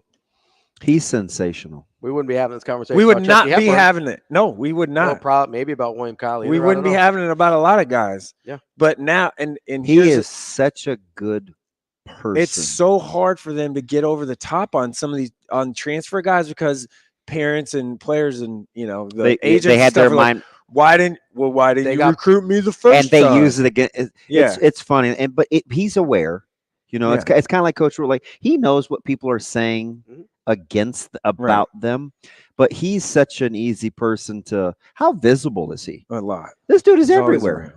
Yeah, I mean, he reminds me. This is a weird analogy, but he's recruiting better in state than anybody. He reminds me of Jamrock. Oh yeah, is it everywhere? Like where is his staff not present? Right, they're always everywhere. Yeah, it's like I don't know, man. I think the being present battle matters. That's the uphill battle a little bit right now. Is Coach Hoiberg was the head coach, but the support staff he wasn't the assistant coaches. The assistant coaches have changed, and the person that was in charge of in-state recruiting in the past, this might or be recruiting in general in the past, is no longer there, and he's the one that didn't. I think this will be the last go around. We'll hear about Abdelmassih though. Yeah, because we're right. Because I think it will cycle through. We're on the back end of the guys that he burned. Yeah, or that feel like they got burned by him. Yeah, he didn't. Can you believe? Sorry. He didn't think Chucky Hepburn and Hunter Salas were good enough. And the first one to reach out to Frankie Fiddler this time around. Right. Before it even happened, he was like, hey, you got a number. The Hunter Salas one's wild. Again, not necessary. Just because you can doesn't mean you should. The Hunter Salas. No, like the Hunter Salas part is wild. Like we talked about this earlier. You didn't think they were good enough. You can't help yourself. He was the only person maybe in America that didn't, besides like Duke and Kentucky and Kansas. And Kansas kind of thought he was maybe good enough. They didn't think Hunter was good enough, or Hunter. Yeah. And conversely, Creighton was so wanting to do things the right way. Right. They waited on for sure confirmation to see that Chucky had entered the portal. Yeah, 100%. Yeah, come on, man. Like, all right. I just think it's weird. Like it's just. And I always go back to those two guys and say, now, if Tim Miles was still the head coach, they both would have never gone anywhere. They would have both been in Lincoln. 100%. I'm inclined. 100% fact. For sure, Chucky. For sure, Chucky. Yeah. I agree with Chucky. I don't know about 100%. I've asked both of them before. For sure, Chucky. I agree. If Tim Miles was still the head coach, they both would have been there. Just saying. One of the single greatest podcasts. You can roll your eyes all you want. I know what I know. One of the single greatest podcasts, I need to go back and find it, was with Greg. Yeah. Because, we talk a lot. Mm-hmm. And he's one of those guys that I tried to copy, because he had Trey and kids Chucky and kids. And he has my old job at DC Weiss. Like, I just know. And so we always connected. And the thing that I liked about him is his kids never had to be on, like, and I get it, the critics will say, outside of Chucky, but now that Trey's balling, especially once he got to college, it may be different. But, Chucky did it his own way. Yeah. Didn't always play for the most popular teams. Could have played for anybody, really. Yeah. How about the summer of his AAU, his senior year, where it was like, wait, you're playing where? Mm-hmm. And then you're going to kind of double dip and go out of town with, like, mm-hmm. and his recruiting was almost opposite. Because remember, he was the lowly 3-star that Wisconsin was the best offer, so we didn't pay it any mind. But then we watched his senior year in high school, and we're like, oh wait, yeah, oh, this guy's better than we thought. Mhm. Like, and it was almost opposite. We fell in love with his high school, yeah, versus versus the AU his stuff. summer And the prowess, where a lot of recruitment guys stuff. make their hay. Yes. Because he was quiet about it. Yeah. He did his own thing, and now he's going. I always love when those guys at the end of the day reap the benefits for being true to who they are. Like whatever that he didn't allow himself to be compromised with any of the summer recruitments in AAU and none of that. Even when he was younger and he kind of broke off and they did their own thing and they had the different uniforms and everybody was like, what are we doing? What are we like? Okay, we'll see how that pans out later. Yeah, he's fine. Mhm. He was the first 8th grader I've ever talked about publicly. Yeah, I remember. Now it's 2, but hey, I want to get clarification on something, and I'm afraid to call NSAA because it's not a big deal because I couldn't care less. But it's just something we would look into because we got chastised for photoshopping a billboard, which wasn't even real. Oh, yeah. It just Photoshop, and people were like, why does it matter? Well, we got called Really? Kirkman got a call, but from I'm not getting into that part of it. But so how can oh my god, like grow up? Come on. I liked the tweet because I liked what it was about, and people of course blow things up and they're like the pictures and they're like, well, that's all of Millard South. How do you get to travel for 7-on-7 with a high school? And I'm like, well, you have to take a chaperone and not. There's a few little contingencies. You think we'll see that more? Because nobody seems now. Not just that one school though; it's happening other places. Nobody seemed to have any problems with that, but we're upset about a billboard. Like, can we just do you? Why are we so? Do you? I do not understand. Like people are so, like football stuff is the worst. When it comes to it's become basketball-y. It's become basketball-y. Oh, they did this little tiny thing. They only care when you beat them. They only care when you beat them. If you're losing to teams, nobody makes that call. I mean, you know, I'm just saying. We're the weird part is like the people that are complaining is like, are you jealous? Well, you probably get the criticisms though, because people complain that you're not being. You're not even, Steven. Right. Okay. Listen, man. I go to places where people win games. I don't like watching people lose games. I like watching good teams. Also, you go everywhere. Yeah. Like Ashland Greenwood, I saw 4 times in football. Also, I wouldn't use them as an example. That's only a stone's throw for you. I'm just saying. I mean, you've gone to places where you've dropped coverage with me talking to you. Yeah. Yeah, you go places. Don't use. I mean, no, I just you got that SOS. Greenwood's right down the road. Listen, Ashland Greenwood is now a suburb. You got that's how I look at it. No, but it's right there. Mike goes to places where it's got that SOS on his cell phone, where that's all he's got, is if he's got an emergency. He can call 911. The other day, it wasn't working. It. To the rescue. But I'm saying, what do people want you to do? They want you to ignore a team that's gone 24, 26 and 0 in the last 2 years in the biggest class in Nebraska. Yeah, like, would you be doing a good job if you ignored that team? Yeah, is baseball any better? Yeah, I know basketball's bad. Baseball's way better. Okay. Yeah. Baseball's just appreciative of the coverage because 100%. They need to. I've said this before. We need to find a way to have high school baseball stream more. Yeah. Yeah, it's harder because the cameras are tracking a ball is hard. I would watch. Coming up next, we've got Matt Vrzal to wrap up the show, wrap up the week here on Hurrdat Sports Radio.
will be back.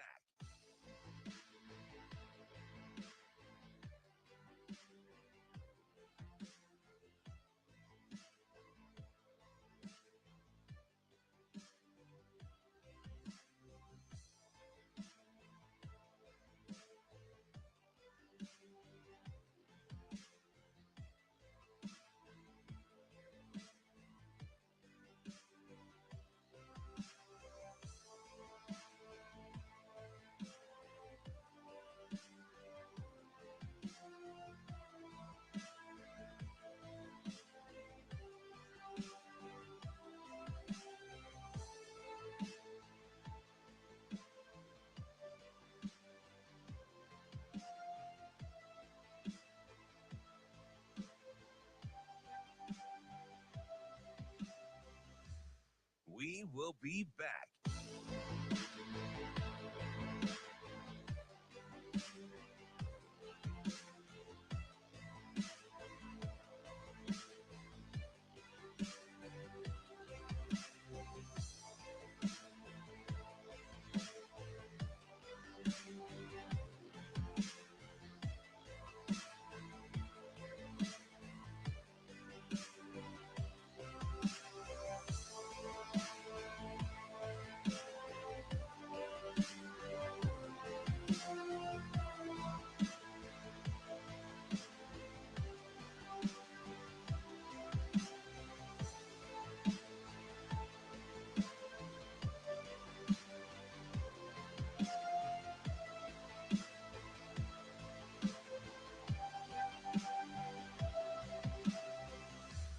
We will be back.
You're listening to Hurrdat Sports Radio.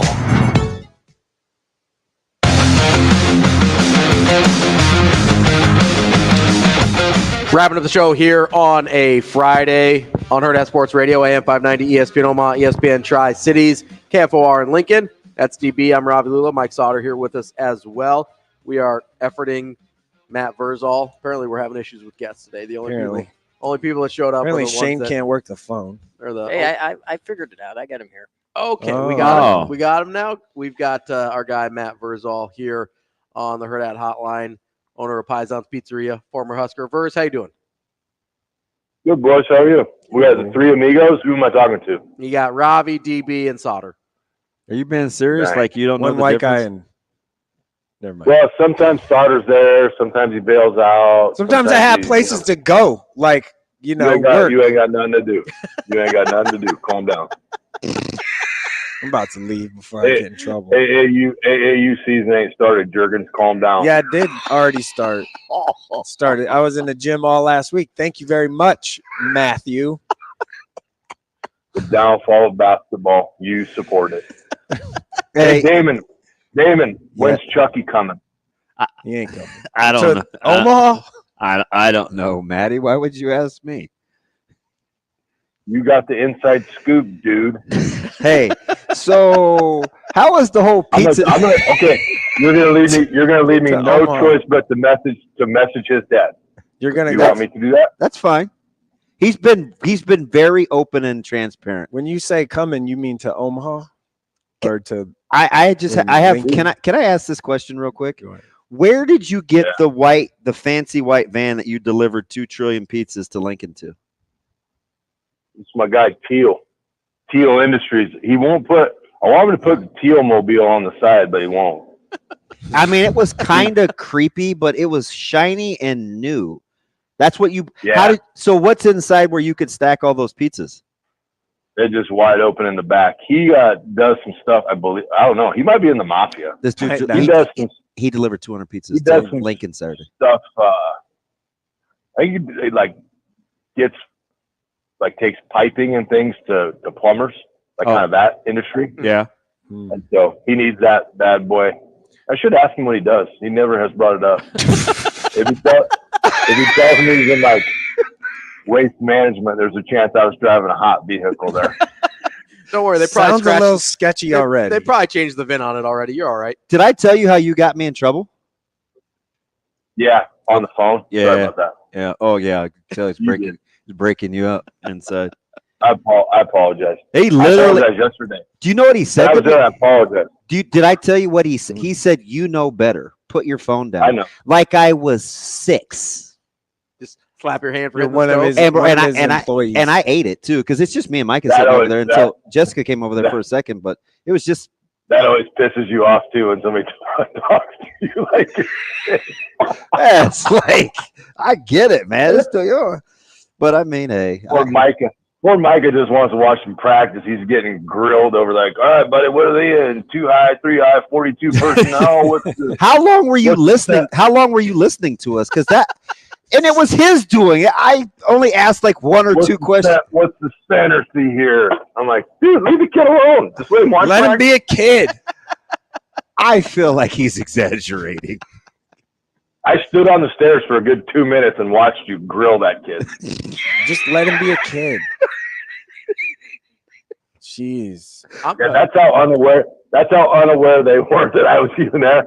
Yeah, I stood on the stairs walking up to where they were sitting, and I kind of put my head between the railing. They didn't even know anybody else in that whole stadium existed. Dude, we were locked. Locked in. That nice Jessica lady was trying to like be polite, talk to you, and you're just whatever. Does dialed. Not having it. Whoa, and I was just chastised like 20 minutes before that. Yeah, that was totally my fault. I apologize to that guy. I said, hey, Damon was texting me how to get inside. I apologize. That's my fault. And keep in mind, like I'm the only dude over there. So for him to come way over in South End Zone to tell me that, I was like, okay. Right. Hey, people were watching you. Like they knew. Like, hey, I dug it.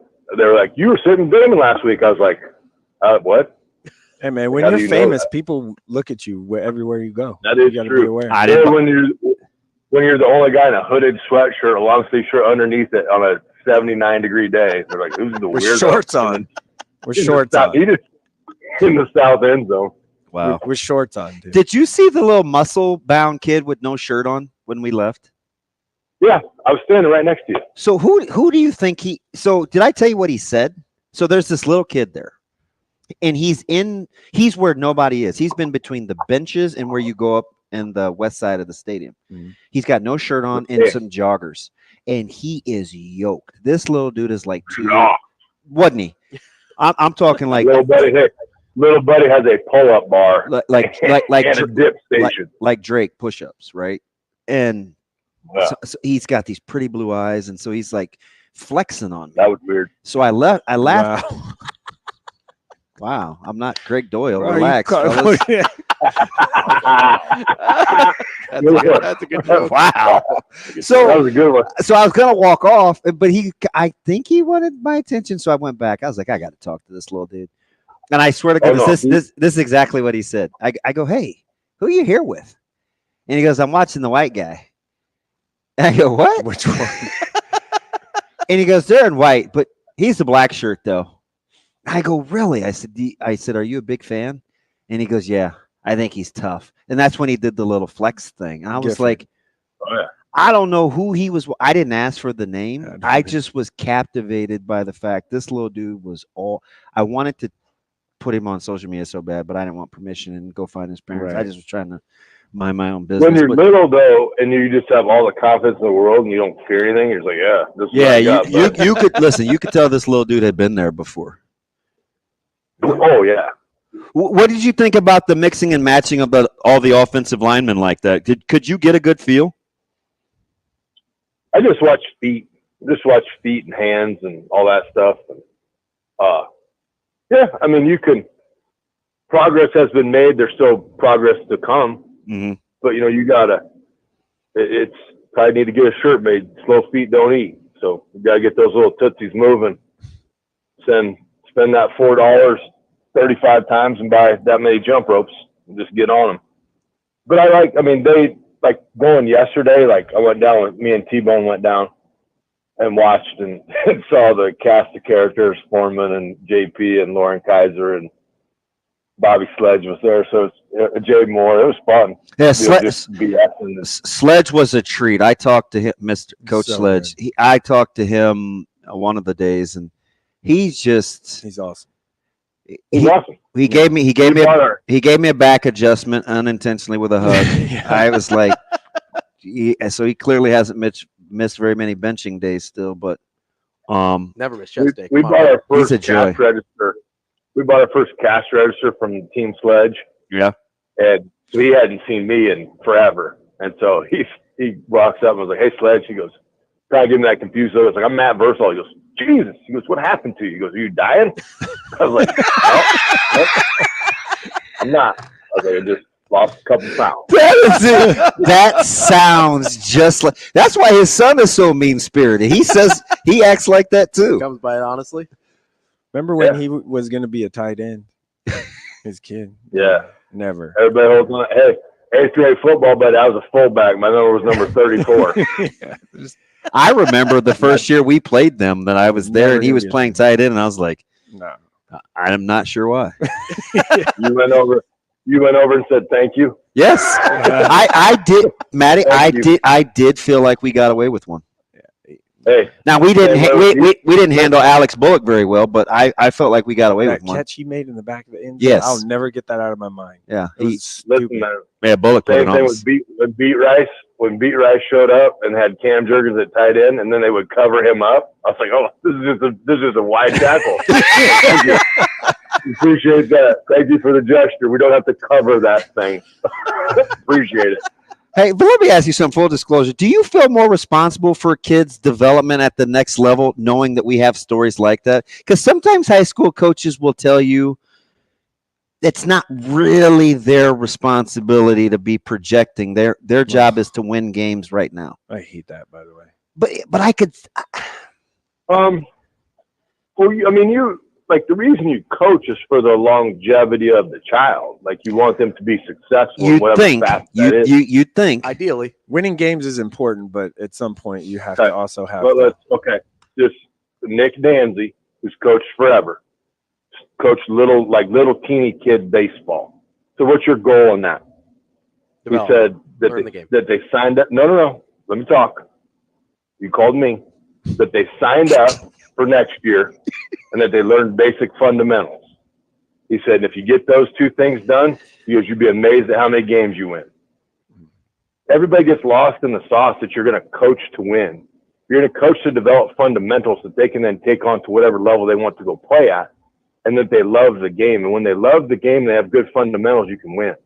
The wins are secondary to the preparation.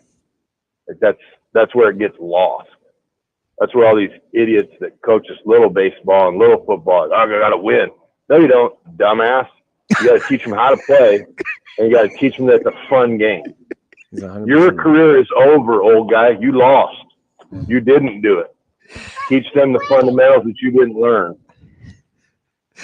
Matt, and I'll fix baseball too right now. No scholarship offers till the kid's 16 years old. Yes. Yeah.